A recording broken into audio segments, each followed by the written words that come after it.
And hot hike. I'm throwing it to you, Joe. Go deep.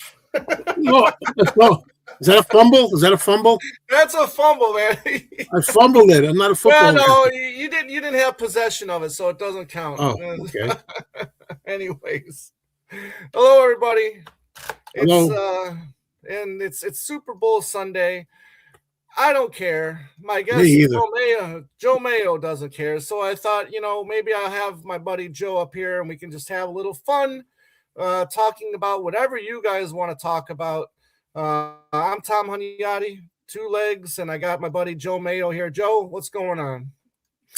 Freezing my what off here in the New York area. It's very cold. Very cold. Well, it's cold here too, but at least we had the sun out today, which was pretty nice. And I'm tired of getting. These are the days where I really miss Arizona. Yeah. Huh? So yeah, really missing Arizona right now. My mom just took my mom to the airport this past Wednesday. It's 80 degrees out there right now, and I'd love to be there right now. We got. I would be fine with that. I'd be fine with it. Yeah. We got Joseph Montaneo. How you doing, buddy? What's going on? Hello, folks. We got Richard. Joe, hi. Good morning, Tom. Hi. Good morning. Yes. We got Mr. Wall Jasper. Hello. Hello. Mike. And Joseph says, yeah. Hello, Joe. Okay. We got George.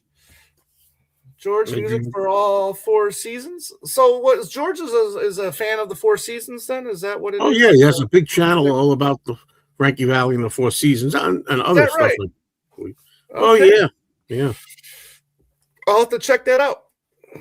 Yep. Although I can't say that I'm much of a Frankie Valley and the Four Seasons fans. I mean, there's a couple. I mean, this is where I get my little card and say, Yeah. Well, that's where I put my card away in this case, because I do have I have a good number of songs I like by them. Him by Himself and Four Seasons. Gotcha. We got James. Hey, buddy. Just stepped away from the game. 78 in Fort Worth. Yes. What's going on, buddy? What's going on? I got my Paul McCartney Super Bowl shirt on here. And I got to give him a shout out to my buddy Ron, because I think I took this from him, actually. Or he offered it, and he gave me a good deal on it, so I grabbed it. Yeah. Joseph says he's doing okay. Thanks. Yes. We got Ramoga. So Ramoga, I apologize, but there's no Godzilla video here. Okay, my friend. If you want, I'll do the dance for you. Yeah.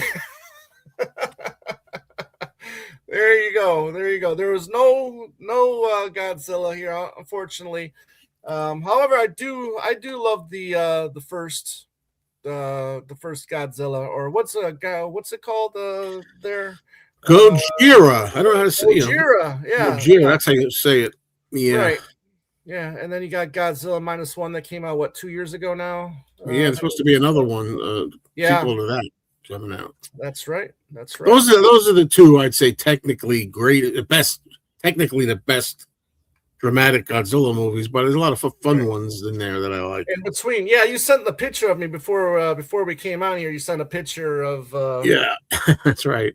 It was pretty fun.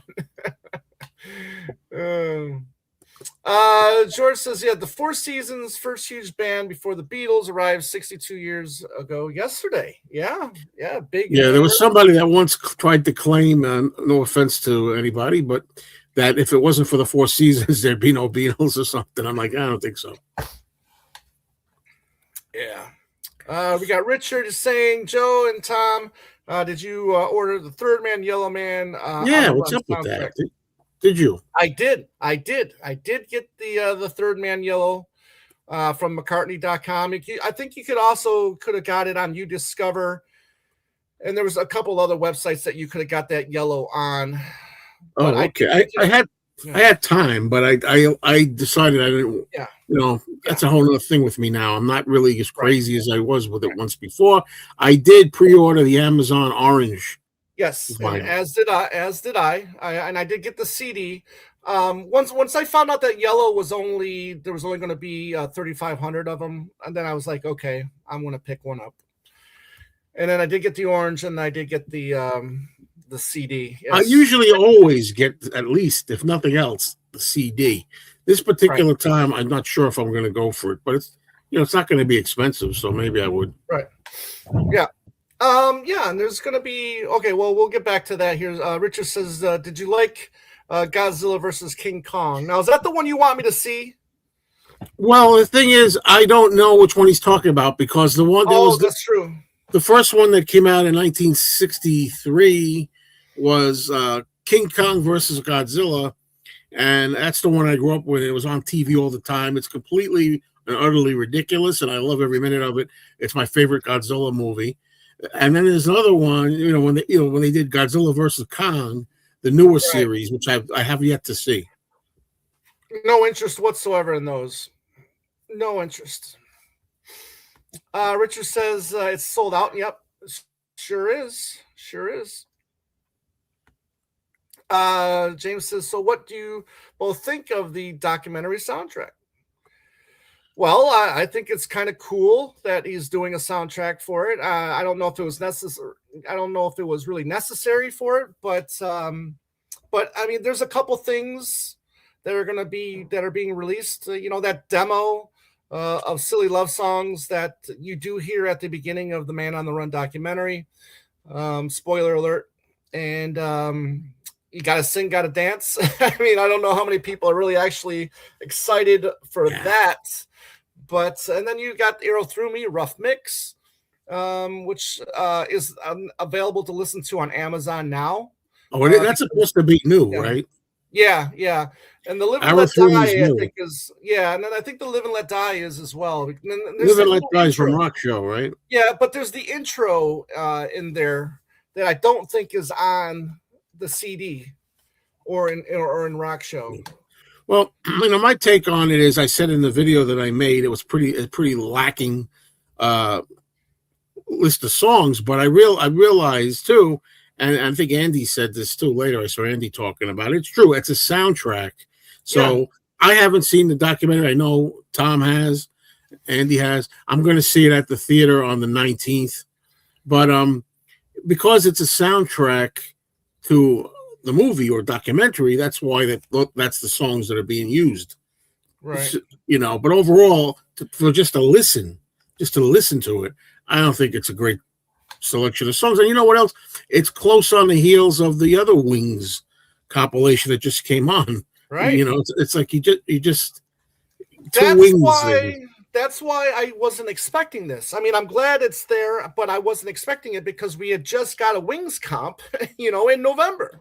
So wasn't really expecting if November was it. So I wasn't expecting it. Wasn't expecting all. And then plus we've already got, plus we've also got the, Venus Wings at the Speed of Sound, 50th anniversary Half Speed Master coming. We got the new album coming. We got potentially the Wings Over America 50th anniversary Half Speed Master, which I think they might push to early next year. So a lot of stuff. So I should mention, I don't know if we're going to talk more later about, are we going to talk more later about the album, or can I say now? Go ahead. Well, I was going to say, I pay attention to the covers, the art, the packaging. I really love the cover of this Man on the Run documentary. Right. Yeah. Man on the Run documentary. I like the cover. And I saw, and I'm kind of really tapering off with colored vinyl. I'm selling a lot of my colored vinyl. Not all of it, but certain ones. And, I opted. I think I only want one copy of this, whether it's black vinyl, yellow vinyl, or orange. I only want one, and I guess I'll opt for the orange because it was nice looking. But I like the poster too. There's a poster, right? So I'm like, if it was a unappealing package, I might not even bother. I don't know. Right. Well, as of right now, there's only 3 versions of this on vinyl. Sure. I hopefully this is a sign of things to come, because we all remember 2020 and what that was like, learning about all That these was different. that was a day I'll never forget. That was a great day, though. It was a lot of fun because I think we all had, because we were all contacting each other and say, oh, it's coming out here, it's coming out here. So yeah, it was a lot of fun. I remember I didn't get much work done that day. Yeah, I Uncle was Paul, how working you doing, my friend? as a mailman. Yeah. I did send you an email a little earlier there, Uncle Paul. So take a look at that and thank you very much. And we'll talk more about that next time you were on Hi, the Uncle live Paul. stream. The live stream. So cool. You got 2 copies. So you're gonna try to sell one on eBay for $500. Just give it to me as a gift.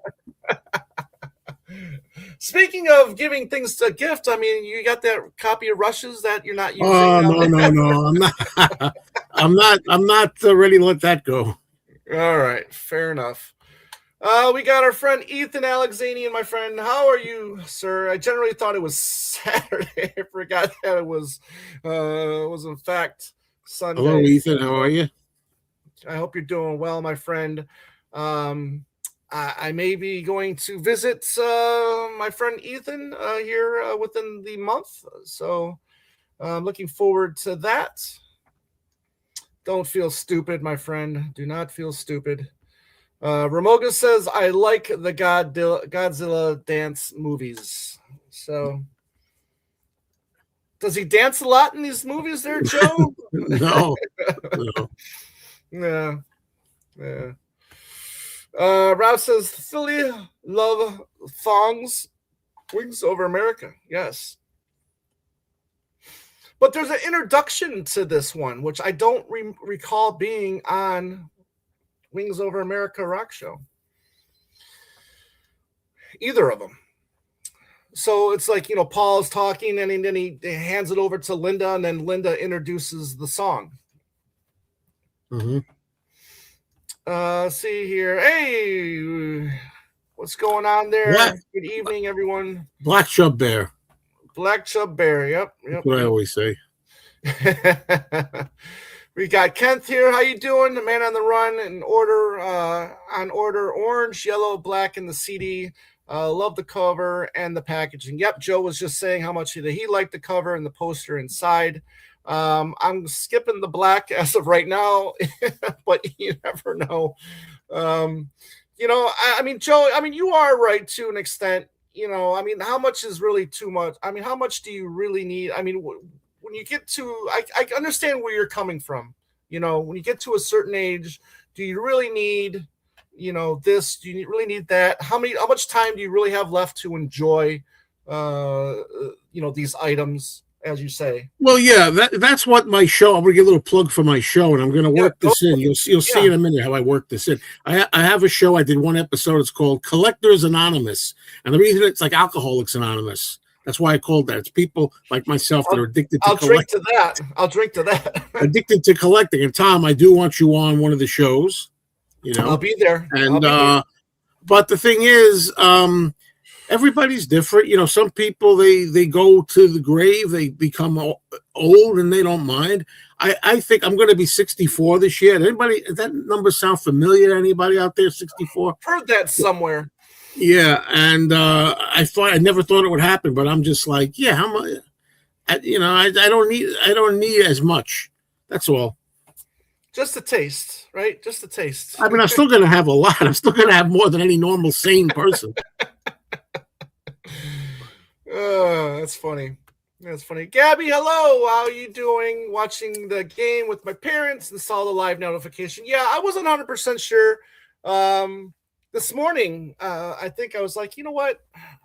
I got no interest in the Super Bowl. My football watching has just taken a nosedive over the last 10 years. Good. And yeah. Oh, yeah. It's just, I mean, every year I care less and less about the Super Bowl, football, and sports in general. Like Joe, I do a lot of things. I have other passions in life, and you don't have time for everything. So sports is just really just kind of like, exited out of my life. Well, this is how I said I wanted to bring in Collectors Anonymous. Now that Gabby's here, hi Gabby. I just wanted to say I've noticed you've been on a lot of shows recently, and I've seen you show your amazing collection, and in particular some Ringo 45s that I like. Some of those foreign picture sleeves. Feel free one day if you like. You're invited sometime to come on my show too, to show you some stuff and talk about collecting from a younger person's perspective. There you go. I mean, I think you got to consider Gabby as a big collector, serious collector, and it's just like every time I see her, she's got something else that she just bought. Well, that's the thing too, and I don't want to love it. I don't mean to like talk differently to younger people, but that was me. As that was me, as the song goes. That was me, and I know what it's like. And like, who's the other one? Benji. Like, and I was there, and I was give me everything I can get, and now I still want 90% of it, or 80%. But anyway, yeah. So I can relate to that. That's how I was, and still am to some degree. Any interest in that the splatter vinyl, that the liquid vinyl? No. I mean, was it? No, I think it was what Stop and Smell the Roses was that red liquid vinyl. Yeah, you see, that's another example. I mean, 5 years ago, I'd have to have it. And again, you're still going to see when like the other day, like I bought this like this Love Me Do thing, which is basically from 1982, and it says MPL on it. It's MPL Communications. On it. But I mean, did I need this? No, but I still occasionally, I'm still going to do that. You're still going to see me go crazy and buy some stuff. Very good. Very good. Joseph Montaneo, I'm going to see the doc on the 19th. I'm also excited to see. I cannot wait for everybody to see this documentary. Like I said, I have seen it twice, and I cannot wait to see it again. I really appreciate the approach that Morgan Neville took on this. If you've seen his Mr. Rogers documentary, he handles this one with just as much care. Really love what he did with this, and you got to give it to Paul for being open with this doc, even though maybe not everything he says is accurate, like we've learned before in the past. But I really, really love this documentary, and and obviously I would have loved this to have been like a 4-hour documentary. It could have easily been a 4. I'm sure their first cut was probably over 4 hours long.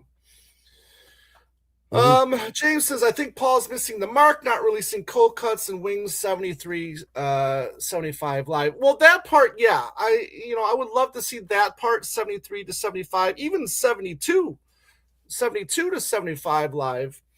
But cold cuts, I mean, I think we're past that now. I think just about everything. Go ahead. I don't know about that. It depends what, when you say cold cuts, not so much the way it was designed to be back then. Hot hits, cold cuts. But what I would want, and the one thing I really want, and where I'd still buy right away, was for Paul to have an amazing box set out of all the odd stuff, the bonus tracks, the B-side songs, odd songs, all collected together, even though we've got them on archive sets and we've got them on various compilations and things. Just to put them all together neat in the McCartney, I don't know. You can still call it. I don't know if you can still call it cold cuts, but odds and sods or whatever kind of thing. No, I get it, and maybe one day we will. Blah Chub Bear. That's how you want to pronounce it. Miss out on the yellow vinyl, so I had to buy the orange vinyl instead. Well, at least you got one of the two. Color vinyls, that is. I mean, you can still get the black one too if you want to get that as well. Gabby says, seeing the doc with my dad, I'm glad we got an official release with the new doc, and it has the movie poster. Very cool. Joseph Montenegro again says, I'm undecided on the soundtrack. I first said I wasn't going to go for it, but now I'm not sure. I might get it. But I don't want to make a purchase and regret it if I'm really waiting for the new album. Oh, well, listen, there's a couple new things on there And you don't have to get it on vinyl, get it on CD. You don't have to get it on vinyl. Or you just get it on streaming for that matter. So I would recommend getting it. I love I think you're really going to enjoy that Silly Love Songs demo, which I'm not 100% sure if it's the same demo or that was on the Wings. I'm sorry, the Wings at the Speed of Sound archive set. I've been meaning to go back and look, but I haven't yet. Joseph says, as well as Ringo's. Let's see here. Dale says, I'm listening to Driving Rain. Really? What track are you on? Gabby says, safe travels to Canada when you see Ethan. Lots of fun. Yeah, it's going to be a lot of fun. I can't wait. We went to go see Phantom when I went last year when I went to go visit Ethan. It was during the summertime, and we went to go see Phantom of the Paradise, the Brian De Palma film, which I adore, and I'm glad Ethan really enjoyed it as well. So speaking of Ethan, one of the reasons, not only am I going because I want to see Ethan, but one of the reasons why I'm going too is because I wanted to buy a 45 that I've been needing from Portugal, but they weren't shipping to the U.S. And so I said, well, how about Canada? Are you shipping to Canada? And he says, yes, I'm shipping to Canada. So thankfully, Ethan came to the rescue and I was able to have the person ship to Ethan's place. So I'm happy that worked out. So, but it's really cool. So it's the Junior's Farm from Portugal. And it's really interesting because there's that and there's the Angola. Now, Angola is a part of Portugal. Now, the Angola 45 of Junior's Farm is the same. However, it's got the label on it has the John morphing into Yoko image that he has on a couple of his 45s. So why is that on a Paul McCartney 45? That's fascinating. I don't know. Yeah, I may have to when I'm on your collecting anonymous, Joe. Maybe that's one of the 45s I'll show. Yeah, good idea. Yeah. So Bear says, I see some not watching the Super Bowl. I'll catch the halftime show, then watch the rest of the game. Well, I'm glad you're here. Like I said at the beginning of the show, I could care less about the Super Bowl. I'm glad here just to sit here, talk with you guys and my buddy Joe, having a few beers. And when I'm done here, I'm going to grill up some pork chops and just have some fun, have a fun night. Christian, how you doing, my friend? Good to see you. Christian. Thanks for being here. We got Mr. Beatles Pro. Hey, Tom. Another Tom. We love Toms here. Richard says, gonna hit the gym. Catch y'all later. Take care, Richard. Good seeing you. Thanks for popping in. Yep. James says, deep feeling. All I need is black vinyl. Well, if you were lucky, you got the McCartney 3 with the 3 dots on the spine. I did. I got it. But that was back when I was going crazy, not too long ago, 5 years ago.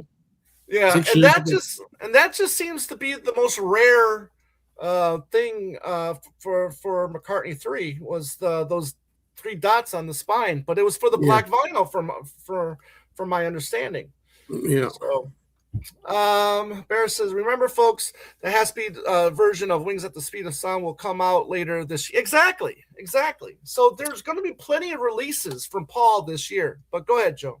I was going to say that's one of the things I've cut back on. I decided I didn't want to collect the half-speed masters any longer. And I told this. I was saying, I think on one of the live streams this morning, or was it yesterday? Yesterday, maybe. I was thinking, should I sell off I sound like a real Beatles fan here, don't I? Sell off the archives vinyl. I'll keep the box sets of CDs, of course. No. And then I'm thinking, no, I don't think I'll get rid of those. No, not the archive ones. I mean, especially like McCartney 2. There's some ones that have some value to those. Oh, yeah. So maybe hold on to them for a little longer, Joe. Yeah. But yeah, and then we could potentially also get the Wings Over America Half-Speed Master this year as well. However, the trend is if it's an album that was released in December, he usually pushes it till like January or February the following year. So we'll stay tuned for that, and we'll let you know when that happens. Uncle Paul was thrilled to be on episode 1, Joe. As for the Yellow Man on the Run, one to play, one to remain sealed. Of course, there you go. I like it. I like it. Gabby says my dad's family is from New England, so that's the main reason for the focus on it today. I understand. I'm not, that's great. Joseph Montaneo says, hey, Mr. Beatles Pro, how are you? Okay, Kent says, in Thailand right now. Wow. Don't like Swedish winter. All the best. Thailand. Oh, Jack doesn't talk Thai. You know what that is? Was that an odd couple reference? No. Meet the Parents. Jack talk Thai. Yeah, that's right. That's right. I remember now. And actually, the fourth Meet the Parents, Father-in-Law, it's called, will be out later this year. It's coming this year, huh? I might have to see it. Yeah, I'm surprised. I'm surprised they're doing it with how bad the third one was. And plus, it's being maybe it'll be better. Yeah, I mean, I would hope so. It's happened before. Yeah. I mean, there's been sequels that have been better than other sequels. Like you do your ranking of the Planet of the Apes, and some sequels that are better than others, right? And when you watch as many Friday the 13th Jason films and different chapters of Nightmare on Elm Street, some of them later on could be better than some of the earlier ones. Right. I'm just gonna call you Bear One for the rest of the night. Black Chub Bear. Yeah, this season NFL was odd with the Chiefs and Eagles, along with Ravens, Bills, and the usual suspects aren't in it. Well, I mean, that's good. I think, give other people a chance. George says, in regard to collecting, I don't need as much either, but when the rare item comes along, I gotta have it. Yeah, I mean, there's some of these vinyl that are coming out from like McCartney. When it gets to being like the 3,500 range, then I'm going to say, yeah, I want that. When you get to like the 10,000 copy range, you can maybe I can wait a little longer. But I knew when I was up at about 6 in the morning that it was a Friday. Yeah, Friday. Yeah, I was up about 6 in the morning and I started seeing posts that that started being available on Amazon, and then it was available on McCartney.com.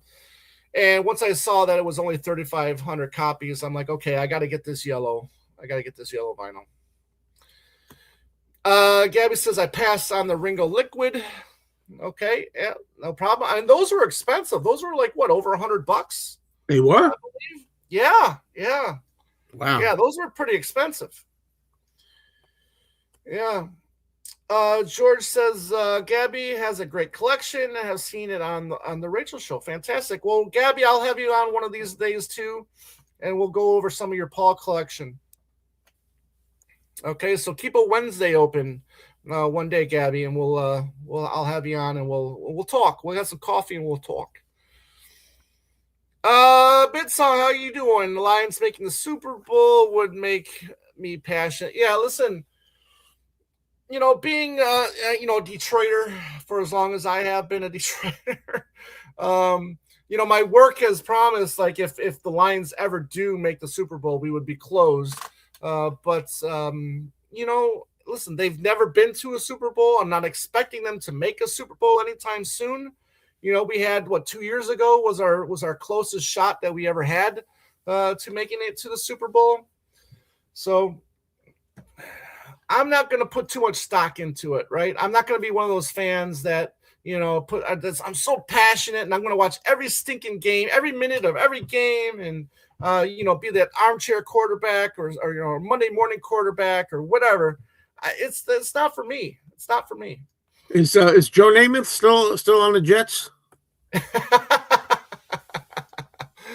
Gabby says, may I'll have to think about it. Thank you for the invitation. Okay. You're welcome. Well, yeah. Bear One says, I was trying to get the liquid vinyl of Bon Jovi's Slippery When. I did see that, yeah, for a special price and couldn't get a copy. Yeah. Darn it. Let's see here.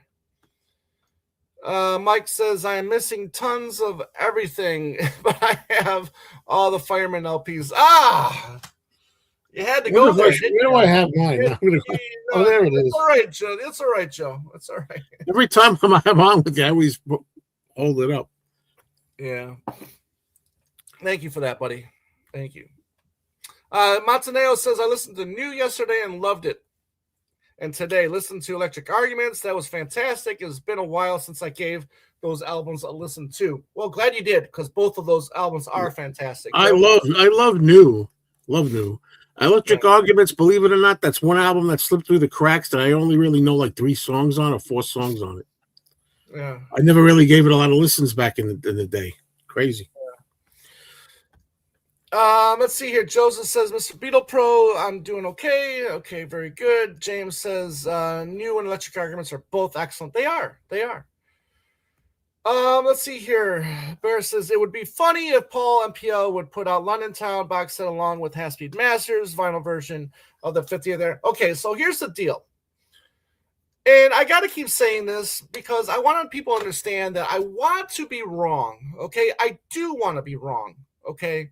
But I do not see us getting London Town or Back to the Egg until the Half-Speed Masters of of their 50th anniversary, especially this year. I do not see them getting released this year because there's already enough being released this year.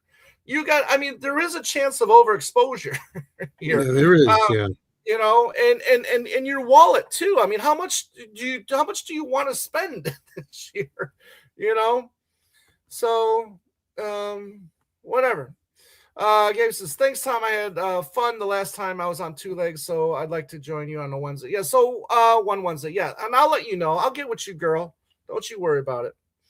And we got part of the James gang here. Mr. Hello, Byers. James. Good to see you, my friend. It must be pretty late over where you are on that side of the planet. Hello, fine gentlemen. You are a fine gentleman as well. So that's good. Gentlemen, who came in? Yeah. So we're all caught up with comments. Joe, how you been lately? You've been keeping pretty busy. I know you're undecided about the 3 channels versus the 2 channels. Well, it's back to 3 channels now. Yeah. That's about it. I love YouTube. I love doing YouTube, and I love meeting people, and keeps me busy, and it's fun to me. Yeah. What are your thoughts on No Fest this year? Are you kind of excited about it, or you think it's due for an upgrade or reimagination? It's definitely due for an upgrade, and I think in a way, I'm not sure if they're going to go ahead and do it in 2027. They say they're going to take a break and maybe do it new and change it a bit. I think it's a good year to do it because that's going to be Sgt. Pepper anniversary, Summer of Love, 67, the 27. Right. So it's a good year to capitalize on that. And I just I did a video on it. I've talked about it a lot too. My first fest was 1981. It was great. Nothing like those days there. I don't mean to be that guy, but it's true. But still, I love going there still. And most of it's to meet people and to say hi to other YouTubers and the people who watch the videos. I like to meet people. I like to hang out more. Understood. Yeah. I mean, that's what I loved about it was the hanging out, meeting everybody in person. Like Joe Mayo, like Gabby and her family, Astro Jer, our buddy Jeremy, everybody. Yeah, it's always a lot of fun, and I'm glad that I had the opportunity to go on some panels over the years back then. And yes, it's great. It's great, not knowing you're getting filmed while you're trying to, have a personal dance, while Lawrence Juber is playing My Love. Force of habit. I'm always looking to put clips up and because I'm used to putting a clip of Tom. I have a clip of Tom dancing. It's a wonderful clip. Right. But I think it's wonderful. And the thing that gets me again is that I caught you at the end of it. Yeah. You were dancing for a while there, and by the time I got my camera out and fumbled around and turned it on and did all this, you were winding down your dance. Yeah. No, but it's funny. I'm glad you did that. It's funny. It was good. It was a good time. And yeah, I did have a few drinks before that, so I don't care. Buyer says, what about a half-speed master of Too Depressed to Play? Listen, I think every McCartney record should be in print, if that's how you want to say it, or available to buy. And this can be, even though I'm not big on press to play, I want it out, and I think they can really put some good stuff out with it. Yes. Different, quality stuff with it. Listen, there is a fantastic stripped down press to play that you can find on YouTube. And there's also this great bootleg right here, played to press. I was able to find this at a Blue Village Vinyl in Chicago, the first year that I went to the Chicago Fest. Anyways, Gabby says the fest had a live stream last Friday on Zoom, but I didn't watch. I wonder if anybody else here. I did not. So I think Lizzie did. If she's, I don't know if she's out there, but gotcha. Gabby says I'll miss the fest this year. Yep, heard that. Mr. Beetle Pro says, from what I heard, someone else is taking the fest over. Yeah, Mikey Arugula. No. I teased him. I said, Mikey, you should think about taking over buying the fest. Hey, listen, I mean, I wonder if somebody is purchasing it from him, and taking it over. I think that rumor is out there that he wants to sell, and maybe somebody will. We'll see. You could get new tribute acts for 2027. Peter Afternoon and Herman's Herpes. I love Herman's Hermits. What should I say? Peter Noon, I love, George says, Tom, that dancing clip is great. Well, thank you, George. I do appreciate that. And thank you for being here, by the way. Thank you, everybody, for being here. And then I want to thank everybody that checked out our latest video, the Band on the Run, where we talked about Band on the Run and its legacy from the past and now. And I watched a little of that. I didn't. I wonder if I could answer that question you were asked. What's the question? Well, the question is, should it be the album that Paul is remembered for? Remembered for? I didn't hear that, but I do think it was something along the lines of a big turning. It was a big change for him. It was the album that did it, Right. And I think, I hate it's, these days I'm more partial to Ram, and I'm more partial to like Venus and Mars and Back to the Egg and Flaming Pie. But I do think putting myself apart from it, I think, Tom, you said on that show, as we talk about, sometimes you can be a little overdosed on it, a little too much. But I think aside from that, if I could put myself aside from that, I think it should be if there's only one, it should probably be that one. And that was the key, Joe, is to take yourself aside from it and put aside you put aside your favorites and really realize that Band on the Run, he loves that album. He continues to play 3 to 4 tracks from that album every tour, and the stories from that album are just immense. I mean, there's so many stories from that album. It just goes on and on and on, So the only thing is with Paul, though, am I right? Would you agree? Too much he listens to what people say, like what critics or whatnot. That's the album that was really so well received and where he really landed big at the beginning, and that's why. But whereas that he doesn't really pay much mind to Back to the Egg because it was kind of a failure at the time. Right. I wish he would give more credence to Back to the Egg. Right. Well, there is that, because in 16 when Pierre McCartney was released, he's on record as saying, he's reevaluated like Arrow Through Me, and he was like, oh, what, that's a great little track, So Yeah. I'm hoping, come the 50th anniversary, when we finally get that re-released, he's reevaluating it. It's like, oh, you know what, this wasn't a bad album. And I think other people will start liking it more. I Right. know. Back to the Egg has its fans like me, Right. but some people Let me don't. ask you this. Let me ask you this, Joe. Did he put out a bad album in the 70s? I'm going through them all. Well, for me, no. But of course, again, even though I've come to really appreciate and enjoy Wildlife, Right. I would say Wildlife was not a very good album, objectively Right. speaking. Right. I enjoy it because it's so raw and primitive and so different from what he was doing. Right.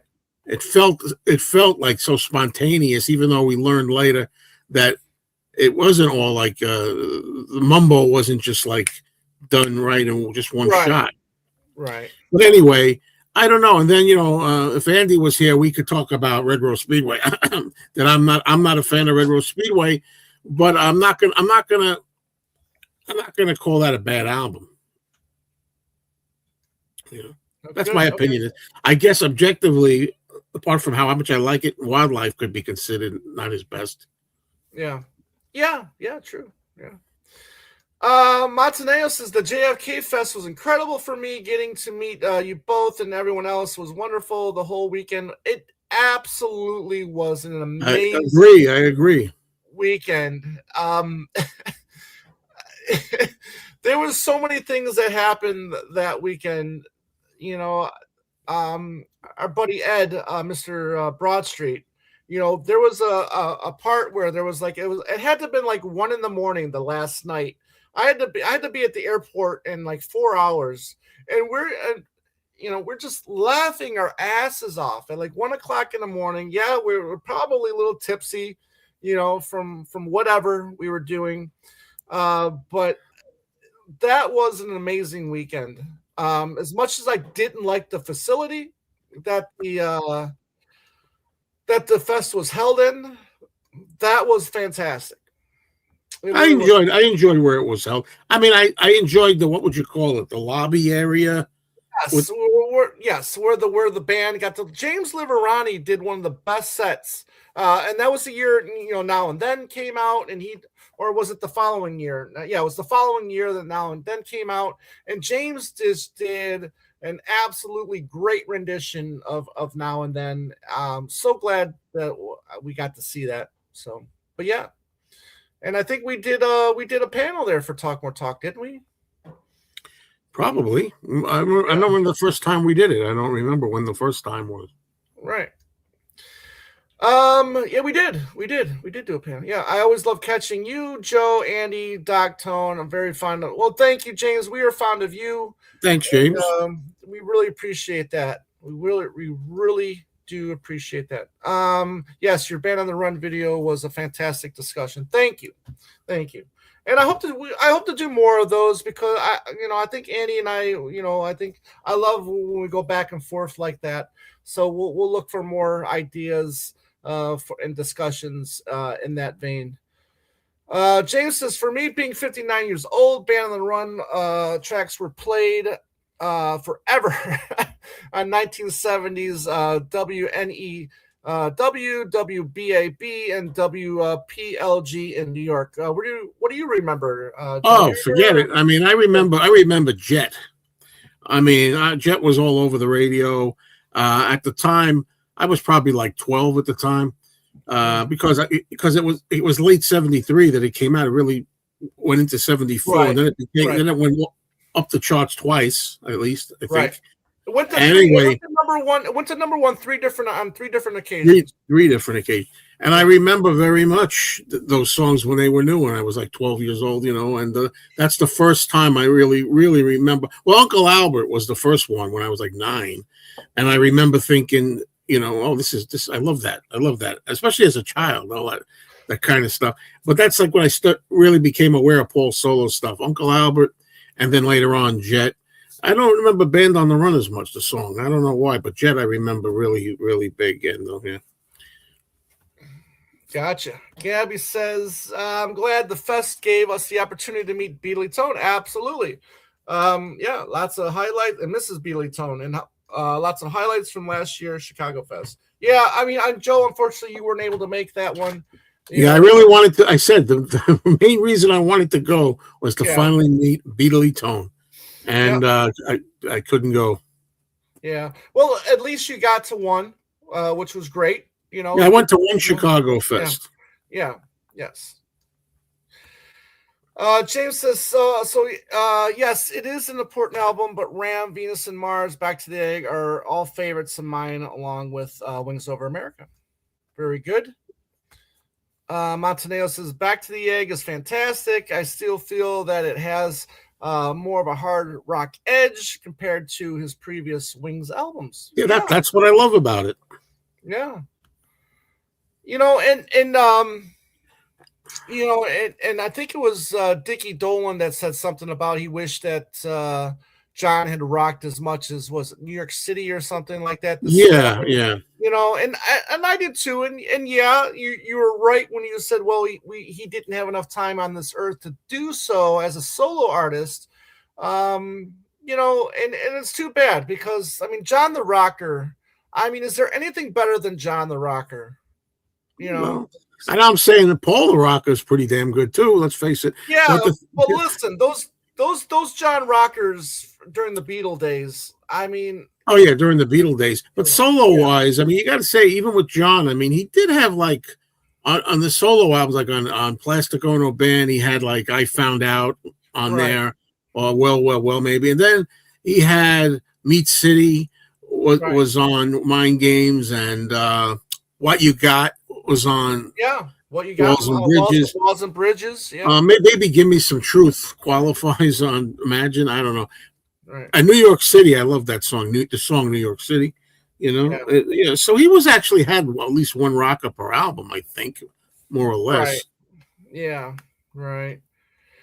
Barrow number 1 says Back to the Egg is a great album. Wings at the Speed of Sound is okay, but after Paul, 2 big hits, singles, and My Baby. The rest of the album is blah. Red Rose Speedwagon, side 1. I go on record. Saying I think side 1 of Red Rose Speedway might be the best side McCartney has ever produced. Oh my. I love Big Barn Bed. I love My Love, and then I'm okay with Get on the Right Kiss. Get on the Right Thing. That's it. I'm not wild about it. I do like Loop. That's the flip side. but yeah, true. But true. But when you say you're not the biggest fan of Little Lamb Dragonfly. Little Lamb Dragonfly. Yeah, that song and Footprints. I don't hate them. I don't hate the songs, but those are the 2 songs that everybody seems to love that I'm not as wild about. Footprints, Off Press to Play, and Little Lamb Dragonfly, but they're okay, of course. Yeah. But what I was going to say with Wings at the Speed of Sound, in my opinion, when he said after Paul's 2 big hits, singles, and She's My Baby. She's My Baby, yeah. She's My Baby. The rest is blah. What about Beware My Love? I think that's one of the greatest ones. Beware My Love. I've got a great appreciation of San Ferrian. When that archive set came out, I just fell in love with San Ferrian for whatever reason. Maybe it just hit me at that point in time. But yeah, I mean, the fact that, Cook of the House, not a fan at all. I really wish Seaside Woman was the first track that Linda had on. I think that's a lot better.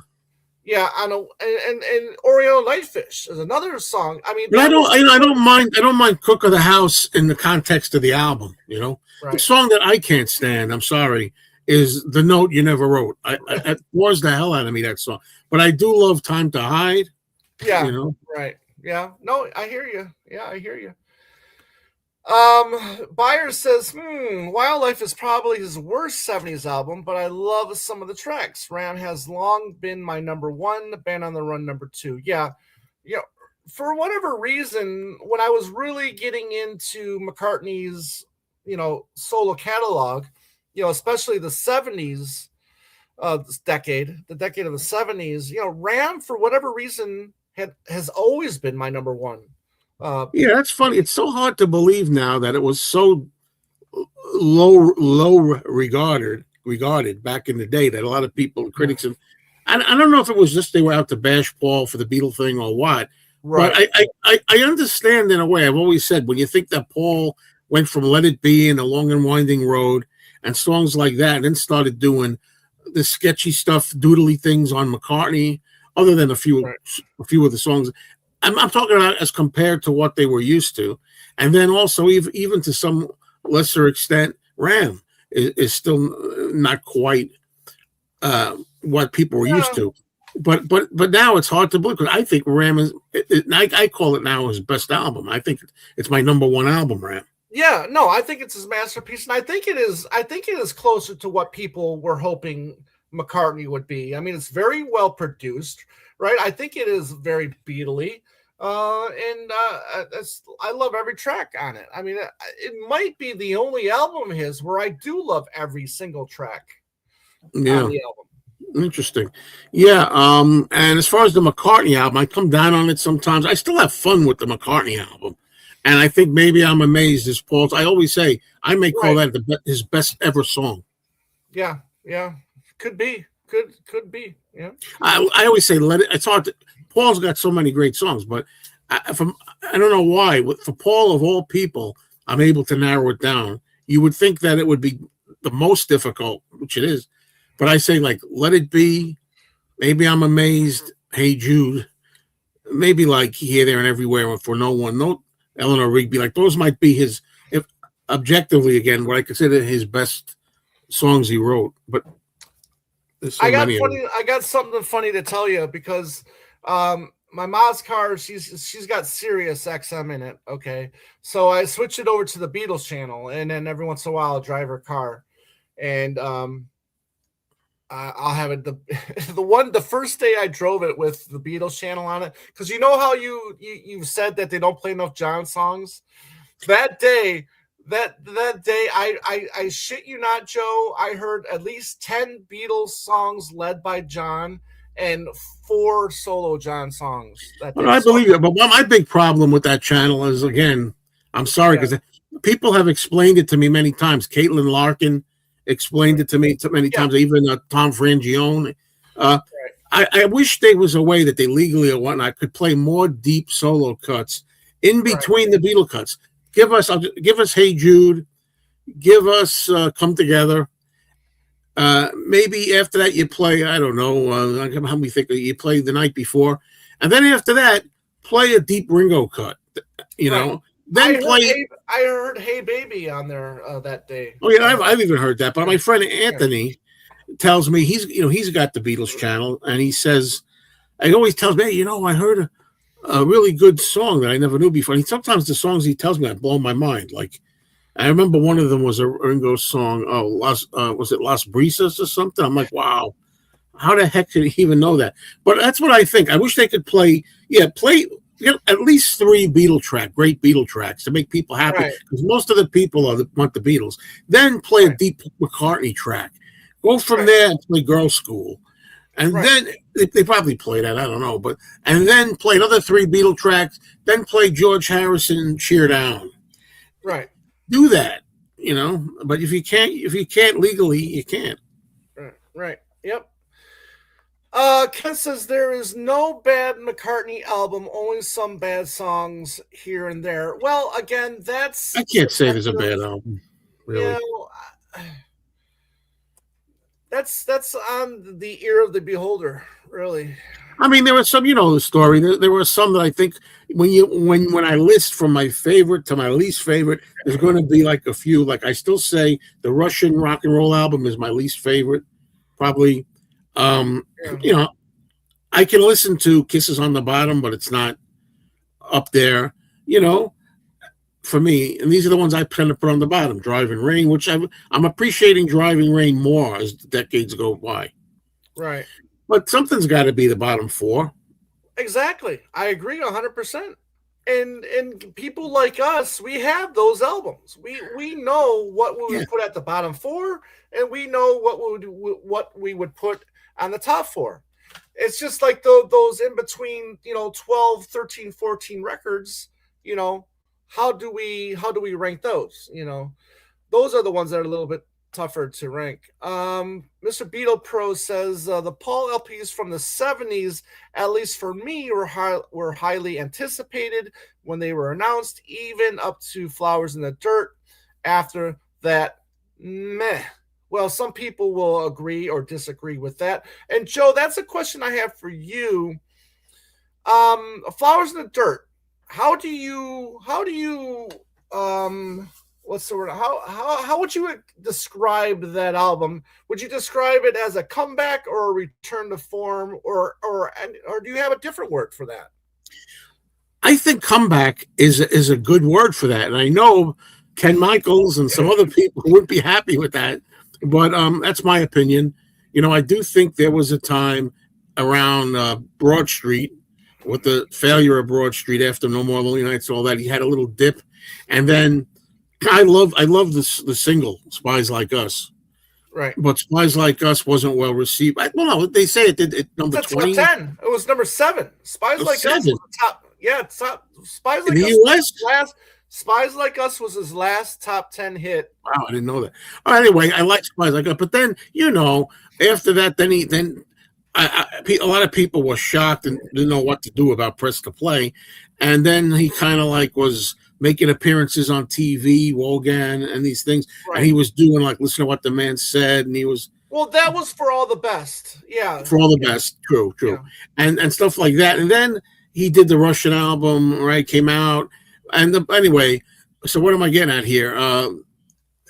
Help me get back on track here. What you were asking me about?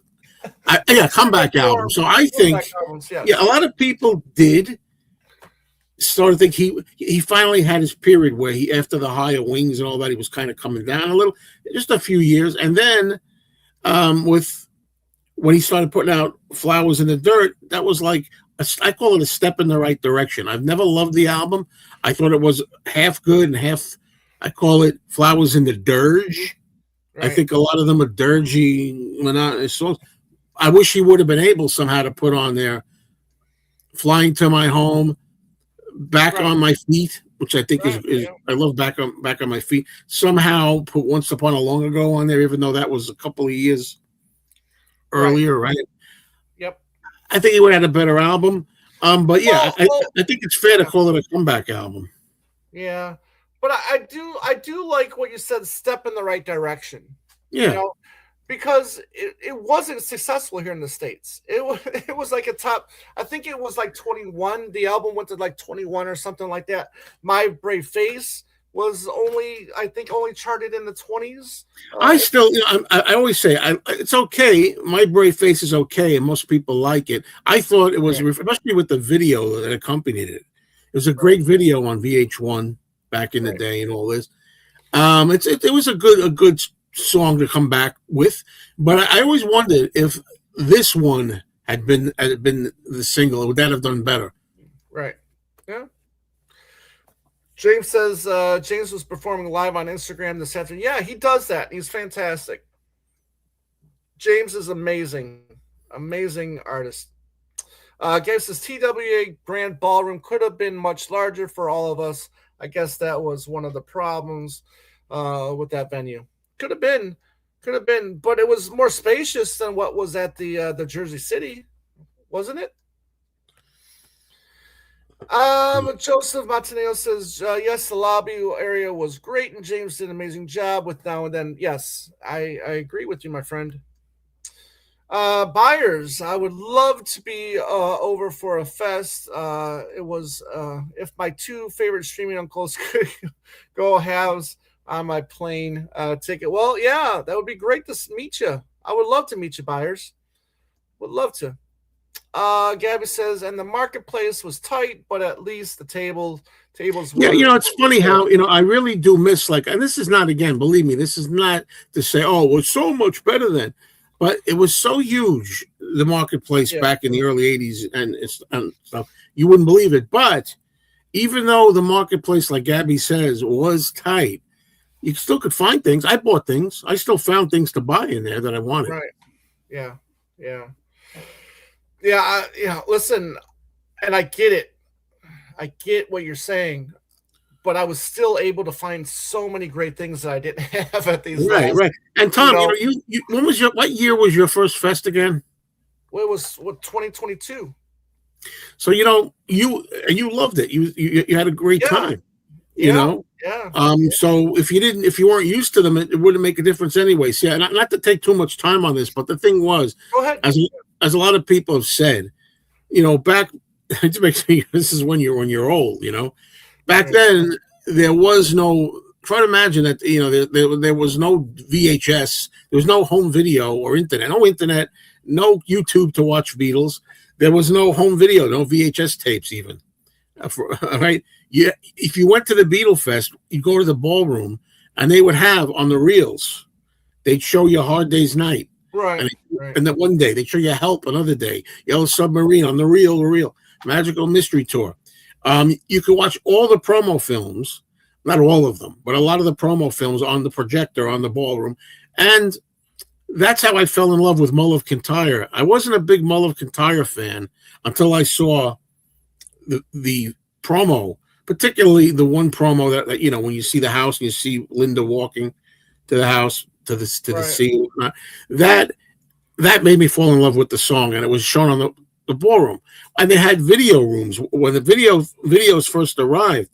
There were video collectors that had, we got the Beatles on Shindig. He's got the Beatles interviews with Paul from this country, and you got the Beatles on Ready, Steady, Go. There's stuff that you couldn't see, so that was a big deal. And then, of course, a lot of the great guests were still alive, obviously. So you had a lot of great guests that could be there, and it was really. And then there wasn't the internet. Nobody was buying and selling Beatles merchandise on the big net, so everything was there. It was a much more. You had to be there in order to get your Beatle fix. And that's the one thing, because you just mentioned, that's the one thing where I think we have to start giving the Beatle Fest a pass. Okay, so many people are not with us anymore. Right. Okay, so what do we have to do? We have to, just have fun being and hanging out with each other. I think in meeting everybody. I mean, that's what I do. Both of us have said that. Both of us have my YouTube channel. Yeah. If I didn't have the YouTube channel, and I didn't know you and Andy and Beatley Tone, if I could meet him, but any of these people, Matthew Street, any of these people, I wouldn't go. If there was no such thing as YouTube, or I probably wouldn't go right now. I don't think I go there to meet everybody and hang out. Yeah. Yep. And in a way, my wallet is kind of happy there's no fest. Yeah, I could do that without this. I could also stand another year of trying to cut out the pizza for a while. James says, I thought Uncle Albert was a Beatles song at first. I was very little. Understandable. Well, my story.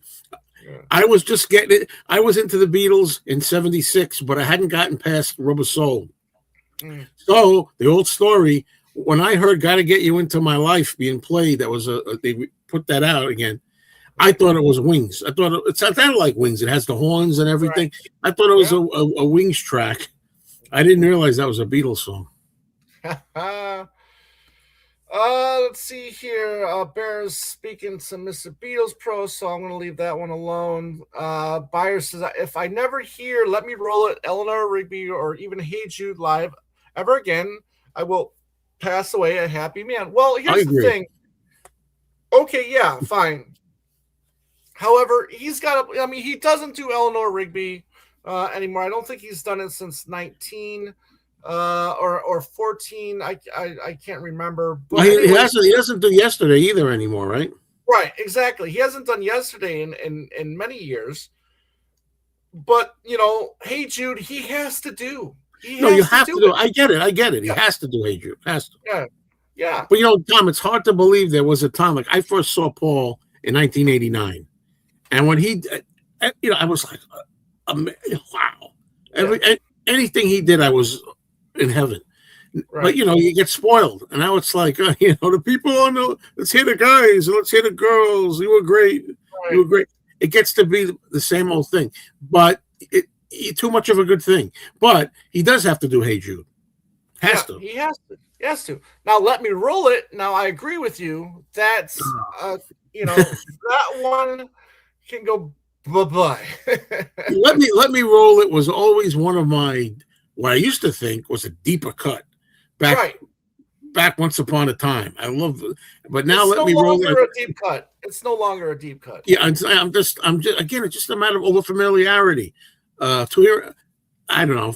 There's so many other songs he's got in his catalog. Like when he did the first time he was doing Mrs. Vanderbilt. Like I loved when he did that. Right. We started doing that. Taking something when he did Too Many People. For the Wings fans. Yeah. Yeah. Bear says, yeah. I wish I would love to meet you guys at the fest in Chicago the last 2 years, but I had a prior engagement, so I had to miss. Understandable, my friend. Very understandable. Maybe one day. Tony, how you doing, Tony? I haven't seen Joe and Tom together in so long. Well, you don't watch our movie chat, so if you maybe he means on a Beatles talk. This is really. But Joe, go ahead and promote your movie channel right now. Yeah, I have a movie channel. It's called Mr. Cinemeo. Think of cinema and put mayo with it, Cinemeo. And most Monday nights, like tomorrow, we should be maybe doing it. Tom and I do a live movie show. We have Tim Allen with us sometime. Not the actor Tim Allen. No, he's not going to be a special guest. I'm talking about the YouTuber Tim Allen. But anyway, we talk about movies. It's live. We take questions and stuff, and we discuss movies. And that's Mr. Cinemeo Monday night tomorrow. So subscribe. So, and if we do tomorrow night, one of the things that I will be showing will be this guy right here. Wow. Yes, the complete 3 seasons of the 1960s Batman on TV television series. Amazing. Yep. I did watch the first 2 episodes with Jill St. John. Was that her name? That's another crazy thing. Why in the world? I love comic books and I love 60s and I love all that stuff. Why am I not a big Batman fan? I don't know. It's okay. I've never been a big Batman fan. I don't know. But I'm not the one to ask about Batman. Gabby says, talking about Cook of the House makes me think of Wild Prairie album. I like that album. I do like the packaging of that album a lot. It was nicely done. Yeah, but you know what? It would have been even more, I think, more meaningful if it was released while she was alive. However, I think it was more accepted after her death, if that makes sense. Yeah. You know what I mean, Joe? I know what you mean. Yeah. Yeah. So, but yeah, I mean, that's fantastic. Fantastic. I played that album, and I was like pleasantly surprised. I enjoyed it right through, pretty much. Yeah. Listen to Love's Full Glory from. They recorded that while they were recording Stop and Smell the Roses. While Paul and was producing those songs for Ringo. Attention and what was the other one? Private Property. Private Property.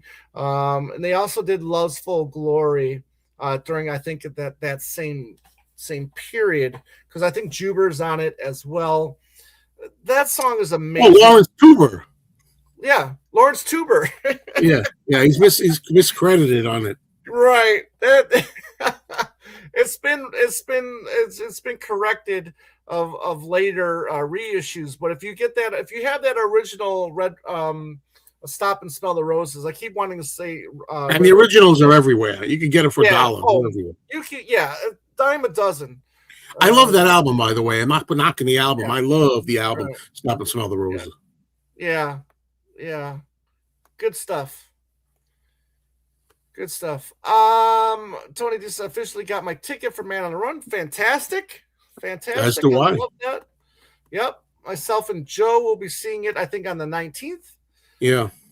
Bear One says, "Wow, side one of Red Rose is better than side one of Band on the Run." Wow, that's a first take there. And side one of Venus and Mars is. I think, yeah, like I said, it's not for everybody. I get it. Joe has his issues with a couple of songs. Well, I have my issues. See, Band on the Run, even though I'm thinking that's such a great album and it could be considered his best or whatever, but there's a problem. 2 songs I can't stand on it though, and it's not Mamunia. That's not one of them. Bluebird. It's No Words and Picasso's Last Words. Those 2. Right, so that's the flip side. That's the flip side. Yeah. First side's perfect. Yeah. If anybody's going to have any problems with the first side of Band on the Run, it's going to be Bluebird, I think. Yeah, I mean it's a good typical Paul song. If you want to say, "Oh, here we go again," it's a little twee or whatever, but still, it's a nice song, Right? Yeah. Beetle Eddie is here. Hey, where you been? Watching the game? We're not, as you can see. I hope you're doing well, Beetle Eddie. Joseph Montenegro says, "I absolutely love Wings at the Speed of Sound, front to back. It's probing favorite Wings album. Then Back to the Egg, very close second." Okay. James says, "Venus and Mars has to be sounds great and has lost some of its 70s production, almost like a veil has lifted." Okay. I've heard about that. Yeah, I'm really looking forward to hearing the Has-to-Be Master of Wings at the Speed of Sound. I think there's some great production on that album. Paul, as a producer, he shouldn't be looked down upon as a producer. I mean, look how many number ones he's had as a producer. Paul can do just about anything except make movies. Yeah. That's the only thing. You might be on to something there, my friend. You might be on to something there. I don't know if I want to take the responsibility for it. Oh, yeah. But it was a good night out. It was a fun that was a film that some people said, like Spielberg, that we took notice of. Magical Mystery Tour. I like the Wings book. Mentions that Linda's song, New Orleans. Yeah. Side 2. Now here, side 2 of Wildlife is fantastic. You got like songs like Some People Never Know. You got Tomorrow, Dear Friend on there. So side 2 of Wildlife is fantastic. I will agree with you there. Bear says, okay, well, you're talking to Mr. Beatles Pro there, so I'll let you guys do that. My mom ran into the room and lifted the and I listened. Yeah, it's one of Tom's favorites. I love Karina Kerr. I don't care if you don't like it. That's fine. No, I mean, again, when I'm listening to the album in its entirety, I never skip it. Yeah. And I think it does make an appearance on a certain documentary that's coming out soon. Oh, that's right. Ruin the whole thing. Next thing, are you going to spoil it for me and tell me something like Wings broke up or something? No. The Titanic hits an iceberg. That's what happens. Yeah. Louise says, even Paul's worst songs have something with potential. You know, in a way, I kind of agree with you there too. Whether it's lyrics, whether it's melody, whether it's a bass line or a guitar. I think hard enough, I can probably find a couple anyway. Yeah, same here. Like Rudolph the Back in Brazil, for example. Yeah. But I see your point there. Tony says he still wants a reissue of Off the Ground, please. Well, you should say you want an archive of Off the Ground. There was a reissue on CD maybe 10 years ago. But I think I get what you're saying. Cage match, rock and roll versus Run Devil Run, go. It's always going to be, for me, I think Run Devil Run. I don't know. That's a tough one. Excuse me, because I'm not a big fan. It's funny. I'm not a big fan of rock and roll, but it is John, and it's a rock. It's him doing rock. Right. And the Run Devil Run I like a lot better than the Russian album. So it's hard to say for me, you know. Well, here's the deal. yeah, Run Double Run is 10 times better than the Russian album, production wise. However, I love the track listing better on the Russian album than I do on Run Yeah, I Double don't Run. like the way he sings some of those. I don't know why. No, I agree, but I love the tracks more that he does on that album more than I do on Run Double As Run. much as I like Run Devil Run and don't want to slide it in any way, I'd have to pick Rock and Roll just because for John's rocking. Yeah. And it's not John Well, at his best. right. No. Well, I don't think. I don't think his voice. Something about, like you said, when he was with the Beatles, the way he rocked with the Beatles. yeah. There's not a lot of that on the Rock and Roll album to me. There's something about his voice, or maybe it's production.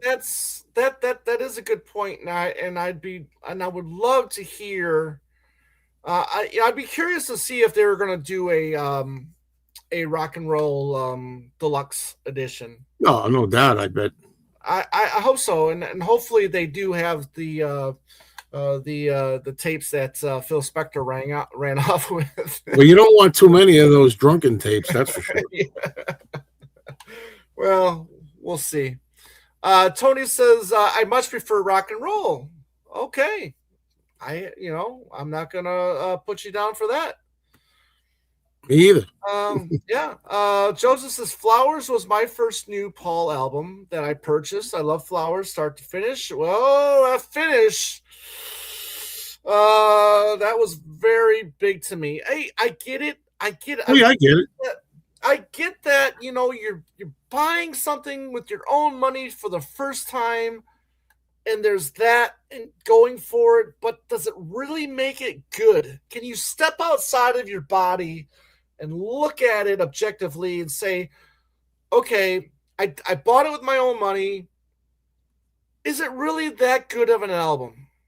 When you think about it, when you think of the whole scope of McCartney, and I bought Flowers in the Dirt with my own money, and you have to look at it that way sometimes, because I tell you what, it starts great.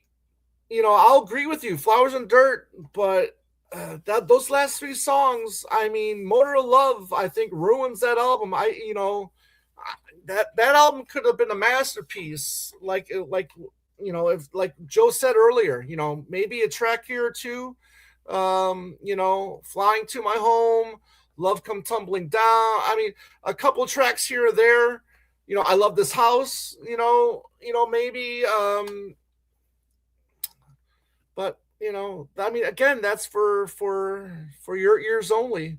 For your My first new Paul album with my own money I went and bought when it was brand new was Back to the Egg. And that seems a little late.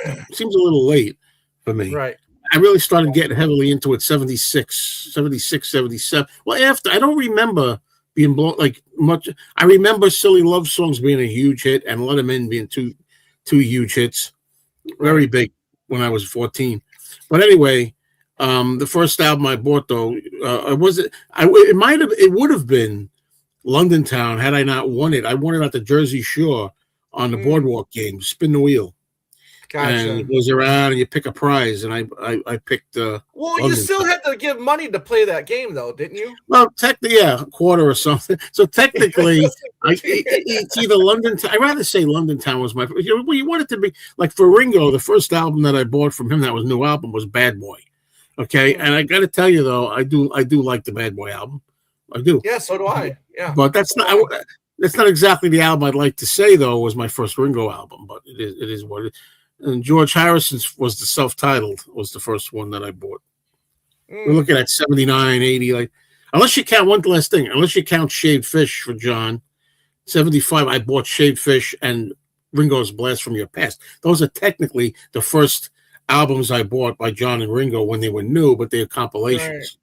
Yeah, I think the first new thing I bought from John was that John Lennon Imagine soundtrack.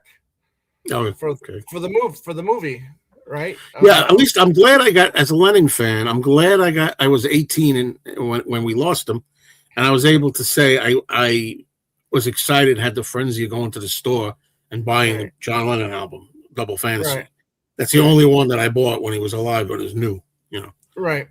Cool. Yeah. And that's why I have such a hard time, considering Real Love a Beatle track, because we first got to hear it as a solo John song during that, the Imagine John But it Lennon was different, though. It really was. It was different. Yeah, It wasn't the same version. I understand that. I get that. But we knew it as a solo John song prior to at least our generations, Right, I get you. And you know what I mean. Yeah. Mr. Beatle Pro, I feel what made Flowers was the fact he did the tour for it. Okay. Yeah. Yeah. I thought it was a kind of weak album to tour with. Yeah. Overall, I don't know. Although I enjoy Figure of Eight, that was a real odd opening for a concert. Figure of Eight, I thought. Right. And here's the thing too: the song "We Got Married," I've turned to really like that song now. I really appreciate it. At the time, it was one of the dirges that I call it. I just couldn't take it at the time, and I said, I never have to go to the restroom during a concert, but I remember. That was the so-called bathroom break song. We got married at the concerts. Everybody was getting up and going to the bathroom. We Got Married. I Love This House. And one other track. That was the David Foster sessions. It was Paul McCartney, David Gilmour, and Dave Maddox. What a really good trio there.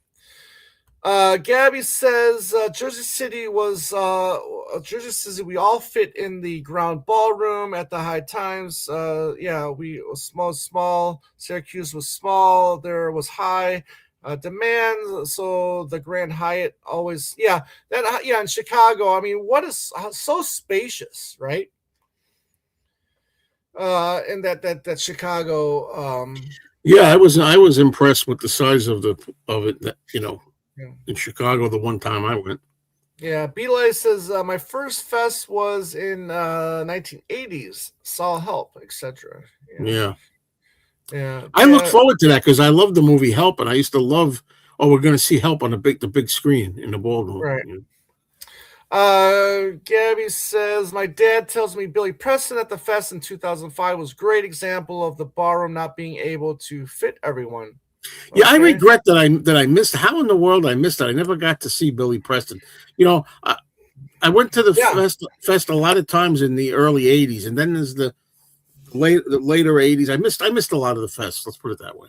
Right, and same with me in Chicago. I lived in Chicago for 6 years, from 2004 to 2009. Yeah. So I'm just like, how and why did I not go to a fest when I was so close to it? Yeah. Gabby says, and yes, even though the TWA marketplace was small, I still found some cool stuff. Also, we still had some strong vendors. Yeah, I agree. Richie's the man. Yeah, he's good. Yeah. And there's a guy, I don't know who his name. He's an older, skinny kind of guy with glasses across the other side. Right. He used to have a lot of good albums and things.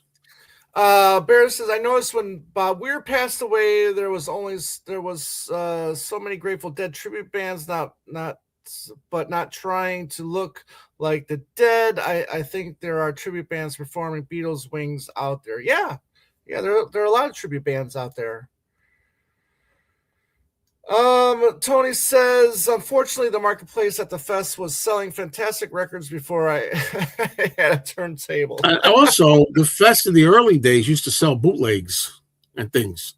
They're not allowed to sell bootlegs anymore. And I know there's ways that I heard that you can get them, but for the most part, just the vendors just don't sell them wildly like they used to. Right. I want to say, okay, we're an hour and 24 minutes in, and I want to say thank you guys for being here. This is fantastic. I don't know how much longer, I'm going to be here. Joe, if you need to tap out at any time, I completely understand. I could go like 20 minutes or so. You can go. You got time for 30, 40 more questions, right? Yeah. But yeah, I'm not 100% sure how much longer we're going to go. Maybe I'll go to the 2-hour mark, but you guys have been fantastic. Great questions, great comments. It's a lot of fun. Yeah, let's keep going. Ken says thank you for all your great work you are doing regarding the Beatles and stuff. Yeah, thank you very much. I really, both of us really appreciate that. Thank you. I don't know if he means me, but thanks. No, he says thank you. Yeah, you both, work you're doing. Yeah, so and I've told Joe on several occasions. He was one of the first guys that I saw on YouTube talking about Beatles and solo, mainly solo Beatles, because at that time that's what I'm more into is solo Beatles. And Joe has been there for what, 16 years, was it? This May will be 14 years. 14 years, and a big part of your channel is solo Beatles. Yeah, I love solo. Which I really appreciated. And the same thing when I discovered the things we said today back in 2012, I want to say, discovering them and how big Ken Michaels was into the solo Beatles as well. That was huge for me because, how many people, Joe, are we, before YouTube, that were we able to talk about solo Beatles with? Yeah, I know. When you mentioned Ken Michaels, and I gotta say, I used to listen to Ken Michaels. He had a radio show from New Jersey, DHA, in the 1980s. I was listening when around the time of Spies Like Us and all of that. Anyway, and I used to see him at the conventions. I thought that is kind of guy is the kind of guy I like because he likes solo Beatles and he knows how good they are, can be. And then when I had an opportunity to do Talk More Talk for like 5 years, it was an honor, honestly. Yeah, no, I'm glad you agreed to join us. Yeah. Beetle Eddie says, Joe, I almost met you at the record store, but you left early. Beetle Eddie, that wasn't today, definitely, because I was not out of the house today with the cold at all. But I don't know when that was. That another time in the past? What was that? Let's see here. Tony says I was on cloud 9 when the album New came out. Yeah. Bear says Gabby. Okay, well that's for Gabby. Let me get. I gotta get this thing out of the way here. Okay, hold on 1 second, you guys. Where am I? Okay, there I am. Reactive says Flowers is probably in his top half, but could have been better with some of the other songs from that era. Yeah, I agree. That's how I feel. That's the funny thing about Paul, too, is because, all right, press the play, right? He puts out the album, but then puts out the CD with the 3 bonus tracks on it, right?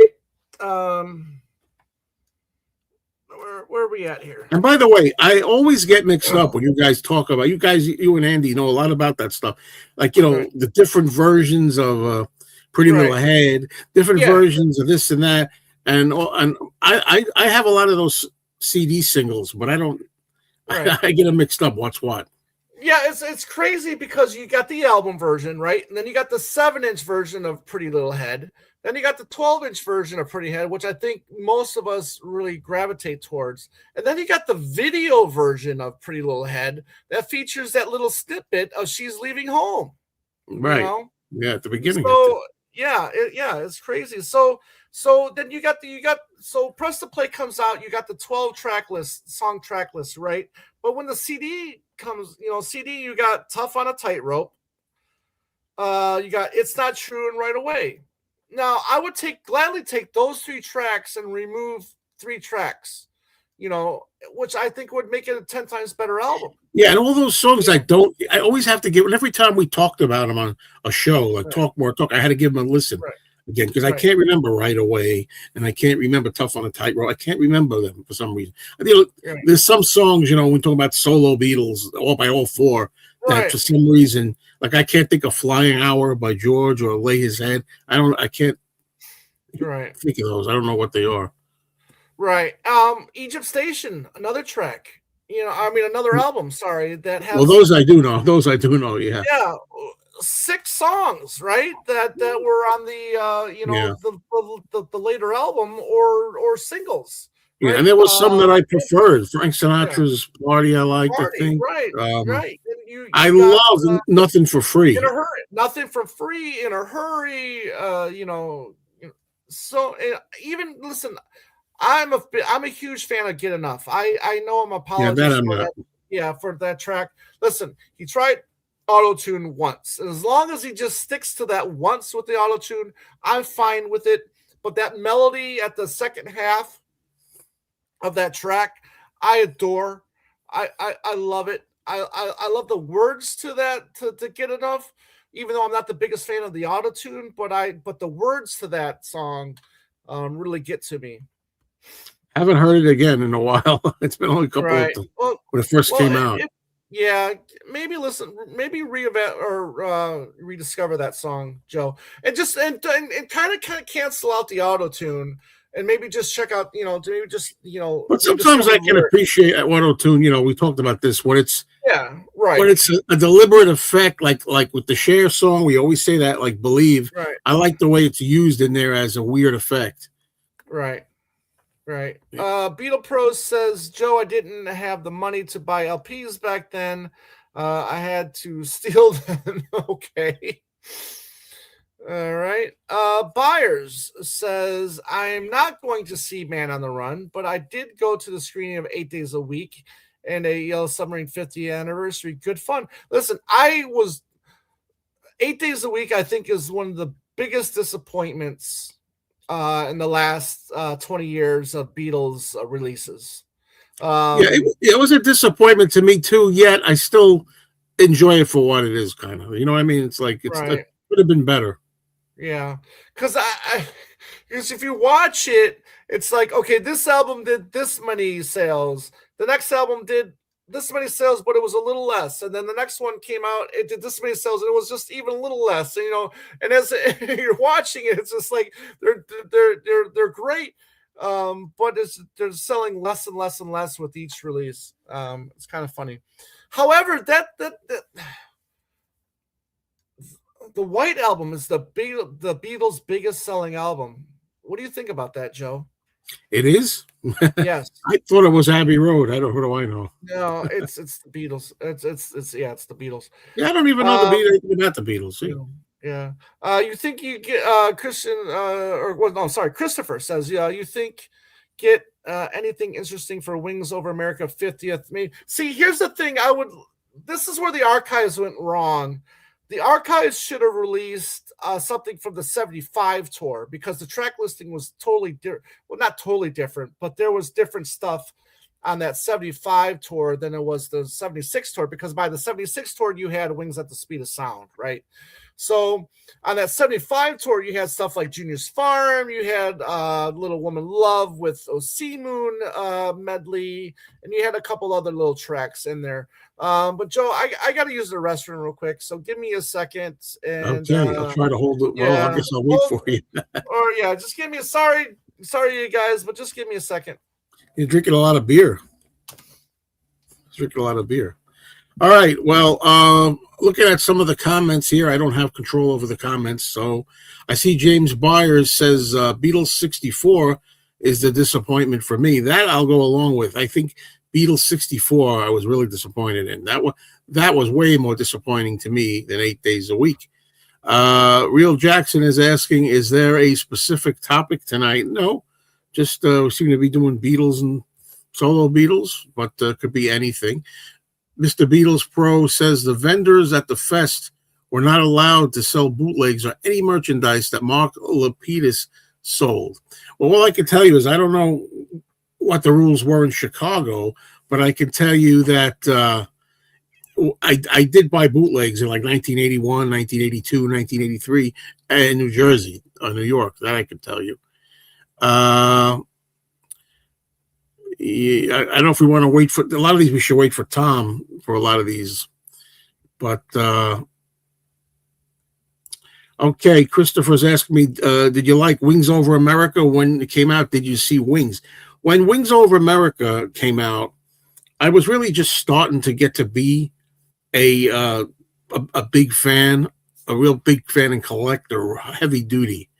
And even though I was well aware of, and I loved silly love songs, and I loved to Let Them In, I don't think somehow I don't remember being aware at all that Paul was touring. Don't ask me how. I don't have any memory of that.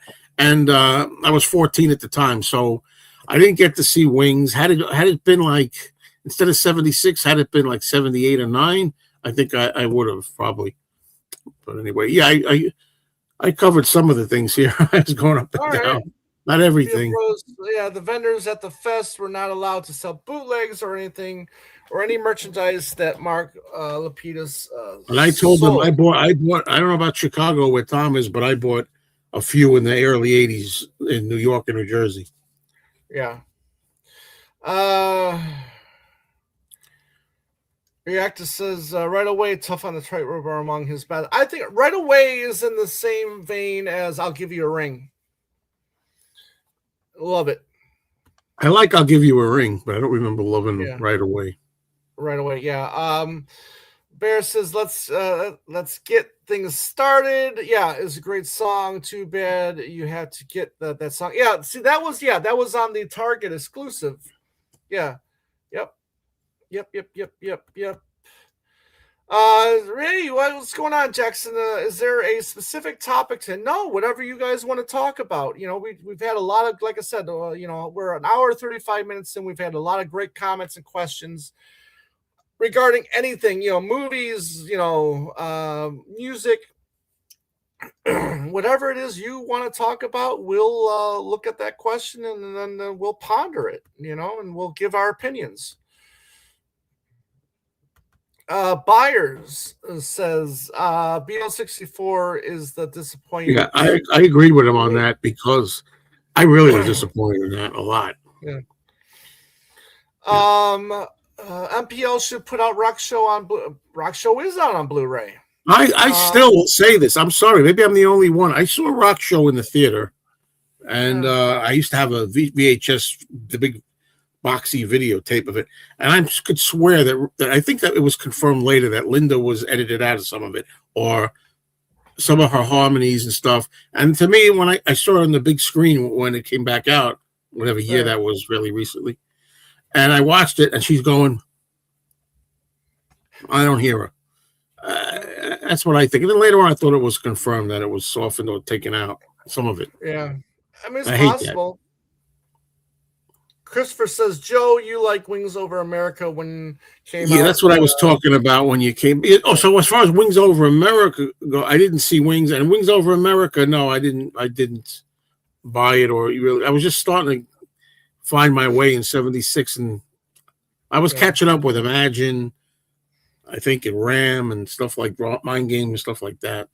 Gotcha. If anybody is watching the game, what's the score? Who's winning? Peter Pro said, great show, guys. Gotta run. Hey, listen, thank you very much for being a part of the show. Really appreciate you, my friend. Thank you. Byers is 1:50 in the morning here, so time for bed. Great to catch Byers. I love anytime that you and the part of the members of the James gang are here. I love it. Thank you, my friend. Thank you very much. Have a good night. Sleep tight, my friend. And as they say, don't let the bed bugs bite. Gabby says, I guess they mean Rock Show should be released on 4K. Maybe. But it was released on Blu-ray. And that might be too much. Yeah. And that's another issue I had with the Wings Over America archive set, is that they should have added the Rock Show video on Blu-ray and DVD in there, because then in 2018 with Bruce McMouse on that Red Rose Speedway archive, what did they do? They released the Bruce McMouse on DVD and Blu-ray in that set.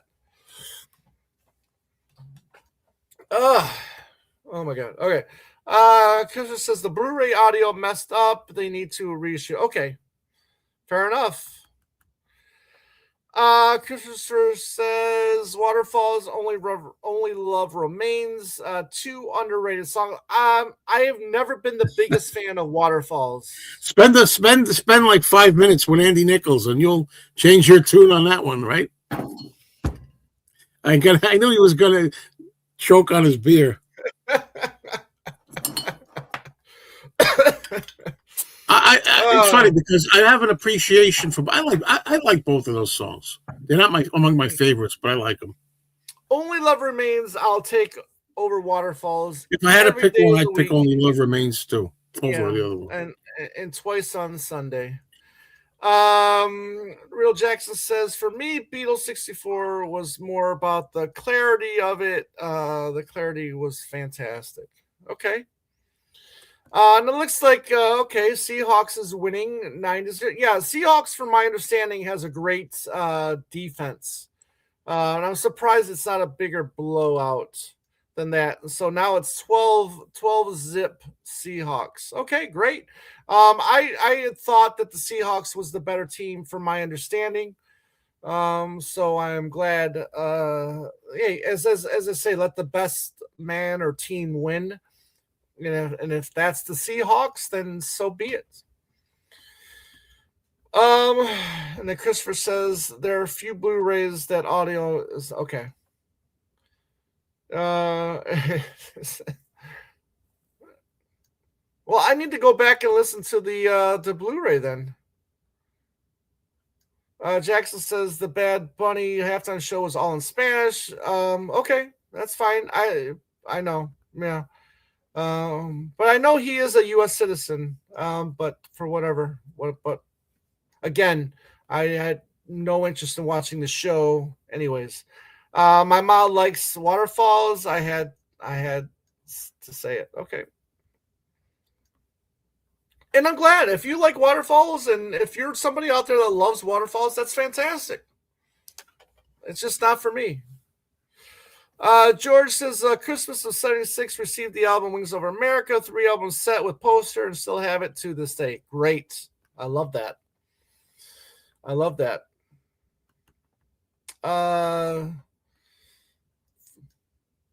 Through Our Love is underrated, epic.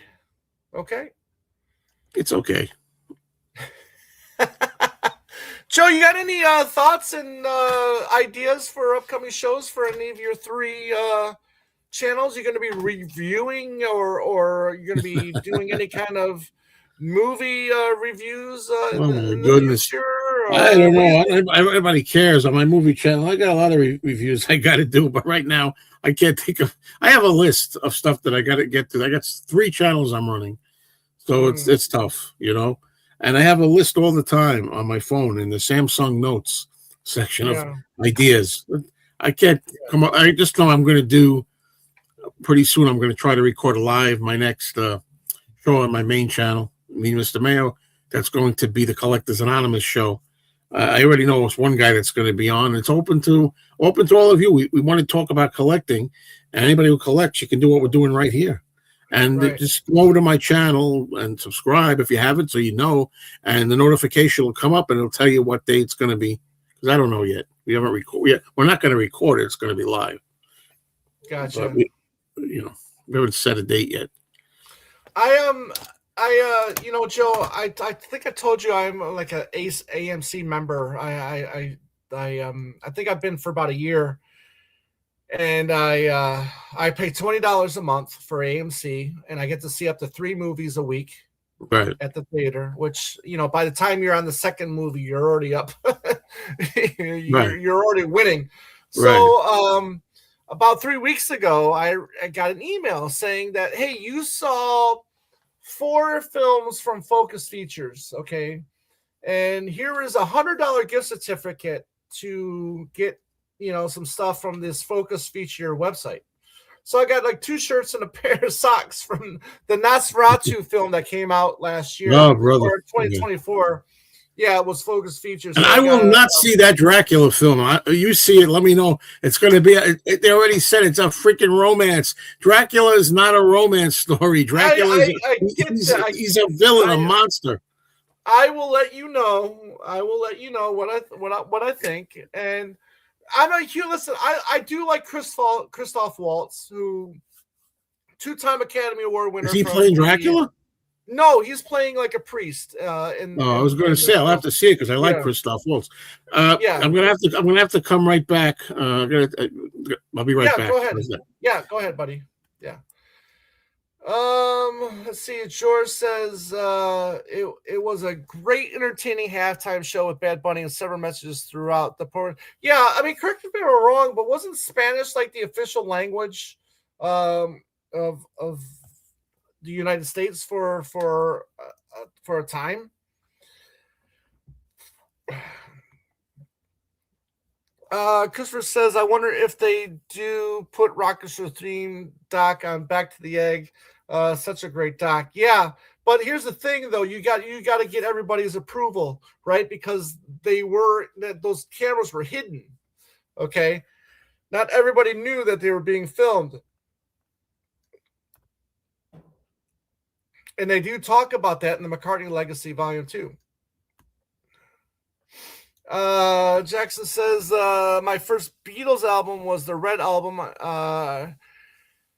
First taste I fixed. Okay, good, cool. Yeah, I mean that was a lot of people's. I mean, at that time and age, right in 1973, you get the Red and the Blue album. That was a lot of people's first introduction to the Beatles. As the younger fan base, you got John, Paul, George, and Ringo. The biggest joke, right, was during the 75-76 tour was, people didn't know Paul McCartney was part of the Beatles. Is that really true? I don't know. Which is crazy to think about, I don't remember that being the case, but maybe there were people. I don't know. Yeah. Montanez says, thank you, Tom and Joe. This is wonderful. It had been a while since I've been able to be on a chat like this. It's been a great. Joseph, again, Thanks. I love you. I love you, buddy. Thank you. It was great meeting you back at the was it 24 Fest? And I hope you're doing well. I hope you're doing well, my friend. Yeah. That goes for me too. Yeah. We need to do this every week. I think you need to be off Tuesday nights, is what I think. I gotta go to that place. Yeah. I would love to be off Tuesday nights, my friend. Switch. I would love. I wish I could, buddy. I wish I could. Yeah. So we're like we're 13 minutes away from ending this live stream. I'm gonna grill up some pork chops. I'm gonna go outside. I'm gonna brave the cold. Pork chops and apple cider. What are some of the favorite things that you've picked up recently? You showed that Love Me Do 45, but like movies, music, books. Jeez. I mean, what are some of the? I don't know. I picked up House on Haunted Hill on a new Blu-ray, and somebody told me after I bought it, Film Masters, and somebody said, "Oh, that was disappointing. It's like they took a DVD and threw it on there." Yeah, it was disappointing. House on Haunted Hill, the Film Masters. I bought an original Chuck Berry album, his first album, After School Session. I bought original Black Chess label version of that. I'm not collecting much vinyl anymore. I'm trying to stop, but there's always going to be something I want. And Beatle-wise, I'm trying to remember. I think I got some Beatles stuff, but I have to think about it, man, because I can't remember what I had for breakfast. Now, I do remember you talking. I think it was this morning you were talking about what was coming out on 4K that you wanted to get the Omega. Oh yeah. That's Westworld. Yeah. Tom. Here's the thing. I want to find out because it just so happens my nephew, he went to some place in Brooklyn today where they got like amazing stores, and he sent me a picture. Just happened of the 4K of Westworld. Right, Westworld is one of my all-time favorite movies of all time, close to the favorite, but it's in the top 5 or 10. Anyway, so I don't want to go bore too many people with this, so I'll make it kind of shorter. But the thing is, I don't have a 4K player, and I don't want to get a 4K player. I said unless it's something that I have to have for some reason. Now this has. I found out it has a Blu-ray with it. It's 4K and Blu-ray. Right. Now, sometimes when you get a 4K and a Blu-ray, You just throw the Blu-ray in. well, yes. However, sometimes the special features are not on both. Well, that's what I'm Okay. talking about. Did I mention this? Because the whole thing I mentioned, the whole thing is there's not a lot going around as far as the actors. Richard Benjamin and James Brolin, who were the leads Right. with Yul Brynner in Westworld. Right.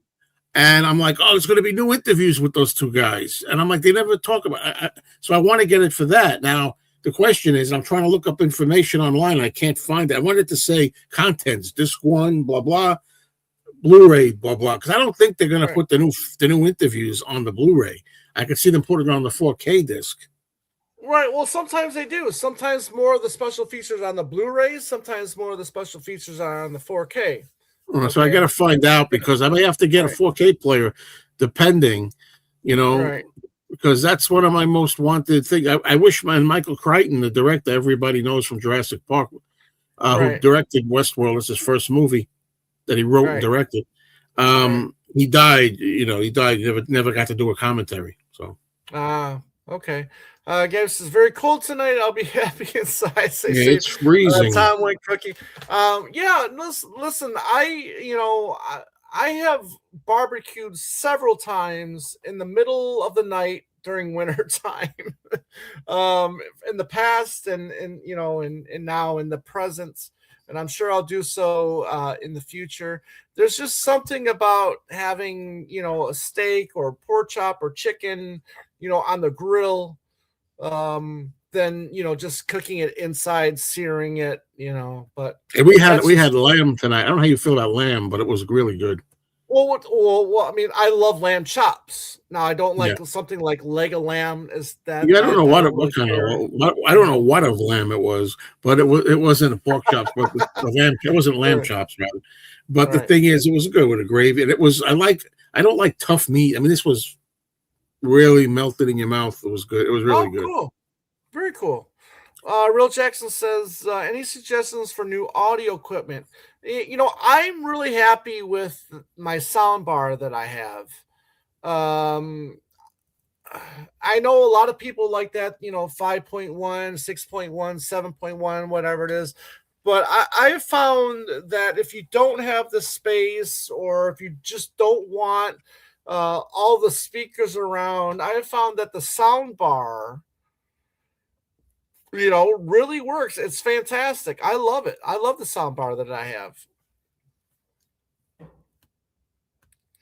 I guess I trust you. It's what you do for a living. So I can only imagine the food is great. Well, maybe one day, I'll be able to cook for you and your family, and we'll make sure that hot honey is involved.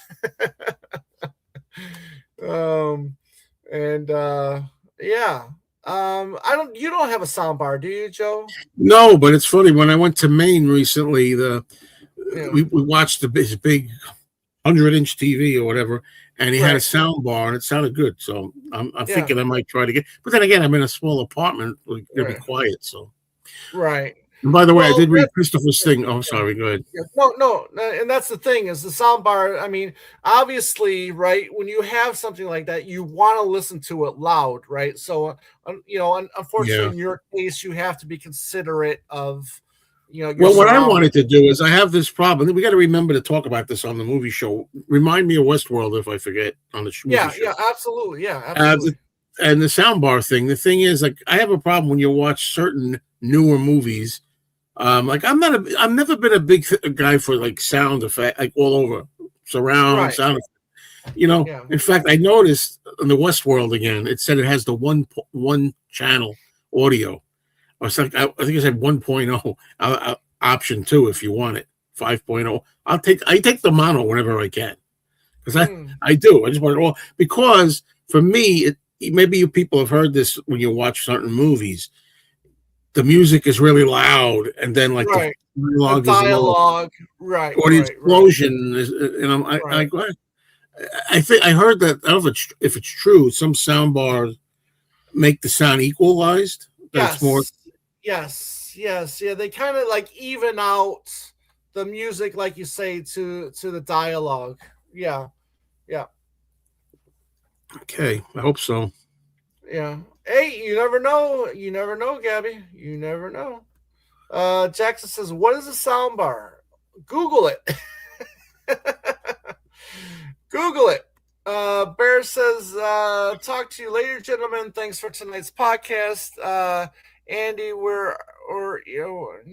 wherever you take care, Tom, and stay warm. Cooking out in the cold. Well, listen. When I say I'm going to cook, I mean it's just literally right outside the door. We got a table right outside the door with a little grill on it, and then the bigger grill that I have is kind of like put to the side, but I also have this little tiny grill that's just like good for like 3 or 4 steaks or pork chops. You can put it on there. So it's not like I'm going to be freezing my ass off or anything like that. But I appreciate that. Thank you. And anytime too, Jeremy wants to go to Detroit. He told me that. He told me about that. So yeah, if Jeremy does ever come to Detroit, he says he's going to get a hold of me, and hopefully we can do a meetup. And I tell you what, I'm so happy that I got to meet Jeremy in person. He is a hoot, a real hoot. And I assume you're talking about Astros, Jer. Astro Jer, yeah, Astro Jer. Yeah, Jeremy, the guy is so much fun to be around. He's a great guy. And I got to meet his wife at the last fest, and she is fantastic as well. So yeah, if he's coming to Detroit, he said that he's going to let me know, or the Detroit area, whatever, and hopefully I'll be able to make time and get to meet him. But Joe, we're at the 4-minute. We're gonna sign off in about 4 minutes here, Joe, and hopefully, like you said, we're going to do the movie chat tomorrow at the Mr. Cinemayo. Mr. Cinemayo. Have another couple more beers. I'm going to. I don't know if anybody else sensed that he get a little slurry. Right. And I want to show one thing off tonight here as one of my prized possessions that I just love, that I got a great deal on. This is a 90s reproduction Semiramis, and love this, even though yes, it's not the what you see on the Wings Greatest or Back to the Egg cover, but this is a reproduction, and this thing weighs a good 10 pounds. And I'm so happy I had this in my collection. Nice. Yes. Gabby says, yes, Jeremy is absolutely wonderful. So is Charles. We need more excuses to see each other now that the fest is good. Yeah, I hear you. There are other fests, around the country. But again, it's just getting there, right? I mean, we were talking about one on the Discord family, the one that's in the Indiana Kentucky border. I'm forgetting the name of it. The Beatles on the River or something like that. Oh, river. Yeah, which is there's also one in North Carolina. Yeah, right. And then it doesn't look so great, that one. Right, and then Beatles on the Beach, right, in Florida. Yeah. That Caitlin has been going to, I think, the last couple the Ken years. Womack thing. Yeah, Abbey Road on the River. Thank you. Yeah. Which is a drive for me. I could make that drive, and do that if other people would want to go. Christopher says, Tom, how did you enjoy your Hamilton trip to Canada? Well, I'm glad you asked that, because I gotta tell you that when I found out that he was going to do a couple stops in Canada, right, and one was Hamilton, the other was in Montreal. We all knew he was going to do in Montreal. We all knew he was going to do Michel in Montreal, because that's a French speaking country, right? Or Providence. But I think Montreal is its own thing now. I think they removed themselves from Canada. Correct if I'm wrong. However, when Hamilton was announced, I knew I had to go because I could not live if I knew that I was going to miss out on Paul doing Mull McIntyre. This has been my dream of Paul seeing Paul do Mull McIntyre, and it paid out. Getting to see my friend Aaron and his wife Andrea out there, and then obviously Gabby was there as well. We met outside. We were all talking. Before we went in. Gabby and her dad was there, and while Gabby went to Montreal as well, so she got to see Michelle and Mull McIntyre. So he only changed the set list 3 times during that whole tour, right? Nashville was a little different. It was a little shorter, but he did every night there, okay? So then in Montreal, it's the same set list as the rest of the tour, but he adds Michelle, okay? And then in Hamilton, same show, but he adds Mull McIntyre. And I got to tell you, I mean, if you want to call it spiritual or whatever, it was just magical to see him and all the bagpipes come out, doing Mull McIntyre. I'm just so happy that I had the opportunity. Joe, I don't know if I've asked you or if you've said what are your thoughts on the Mull McIntyre? What, the song? Yeah, the song. What do you think about the song? I really love it now. I was telling you earlier about that I didn't really appreciate it so much at the time, and then I got to really love it when I saw the promo film at the Beatle Fest right. on the big screen. Right. And along with the film, it hit me. Yeah. Gabby says, I'd love to go to the Beatles on the beach, but the notice from the fest was too short for us to plan flying. Right. No, I get that. I get you there. Gabby says, Montreal and Hamilton were great shows, and it's great. At least one leg was at all 3 shows. Yes. Between Annie and I, Annie was at both Montreal shows, and then I was at the Hamilton show. Yeah. Christian says, sorry I couldn't meet up. Next Canada trip, Tom. Glad he had it was amazing. And I snuck down to the floor seats, and I got to stay there for the whole the week before in Pittsburgh. I snuck down because a bunch of our friends were down there. Joan and the Liveranis were down there. So I actually snuck down to the floor in Pittsburgh and hung out with them. So then the following week in Hamilton, I did the same thing. Okay, we're gonna wind down here, guys. So Gabby says yes, we got an additional song at both cities, and we didn't lose. Yes, and that was the thing. We didn't lose any of the tracks, right? So, but it was cool that they did add the songs. Christopher says, sorry, I couldn't. Yeah, absolutely. Hopefully next time, if he does tour Canada, hopefully I'll get to see you there. Gabby says, my dad is so grateful he got to finally see Mull. Same here. My friend saw Paul at Sky Dome. Oh, so that's Toronto then, right? In 1989. Gabby says, my dad and I watched Tom from the stands with Hamilton. Yeah, thanks, girl. Thank you. Yeah, I saw you guys up there. It was what a fun night. What a fun night. But Joe, thank you so much for joining me here on this 2 hours on the we don't give a shit about the Super Bowl live stream. Hey, it's always a pleasure talking with you about anything, and the Beatles especially. Yeah, this was a lot of fun, and it was all because of you guys out there with your questions and your comments. This was fantastic. And Joe, talk about your 2 or 3 channels. How many you want to promote tonight? Well, of course, my main channel is Mean Mr. Mayo. Probably know that, and then I have the movie channel that Tom and I are going to be on tomorrow night doing live movie talk. That's Mr. Cinemayo, and then finally. My channel for retirement, life challenges, health and wellness, which I'm working on, is called Mayo Loves Mondays. Yeah, and I like to tell Joe, it's when I discovered your channel, I went back and I watched old videos, and it was your press to play. Oh no. Yeah, I know that. Yeah.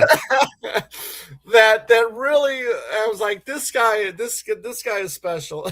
This guy, That was in 2013, so it's a long time yeah, ago. it was a long time ago, but I love because Joe every once in a while, if Press to Play comes up on his live streams, he'll go back and he'll show him ripping up, this album. I just can't take it anymore. It's just Look, it sounds worse than it is for those of you who don't know, right, but you got to exactly. remember, I had a Right. copy of Press to Play on vinyl that skipped, and Right.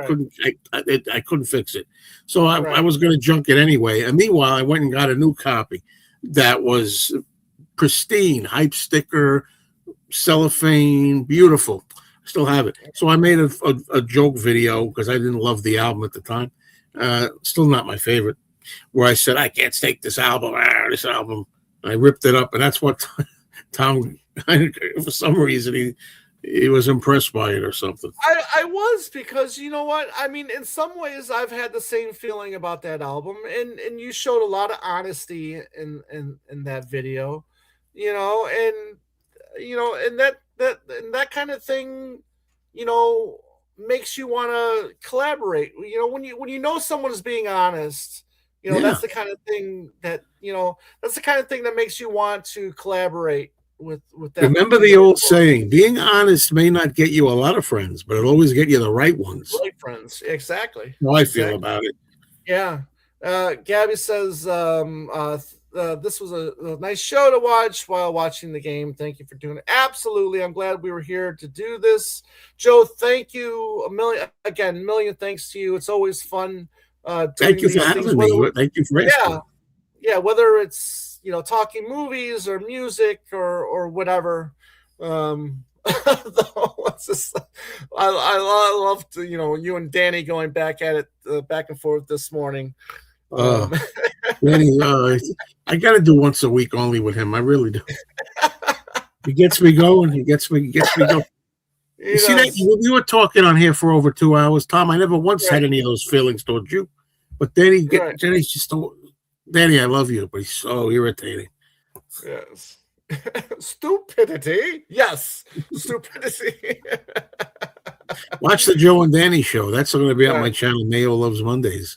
There you go, Joe. I don't want to say it too loud because I don't want somebody upstairs. I don't want them to hear the names from upstairs. Oh, that's the names of his channel. Yeah. Joe, I will see you tomorrow, my friend. Everybody out there, thank you 100 times over. Appreciate it. Thank you for making this live stream very fun. I didn't know how this was going to go. I really didn't, because I thought people would be watching the game. Thankfully, a lot of you. This went great. Could give two shits about it like us. Football, get out of here, football. All right, everybody, take care.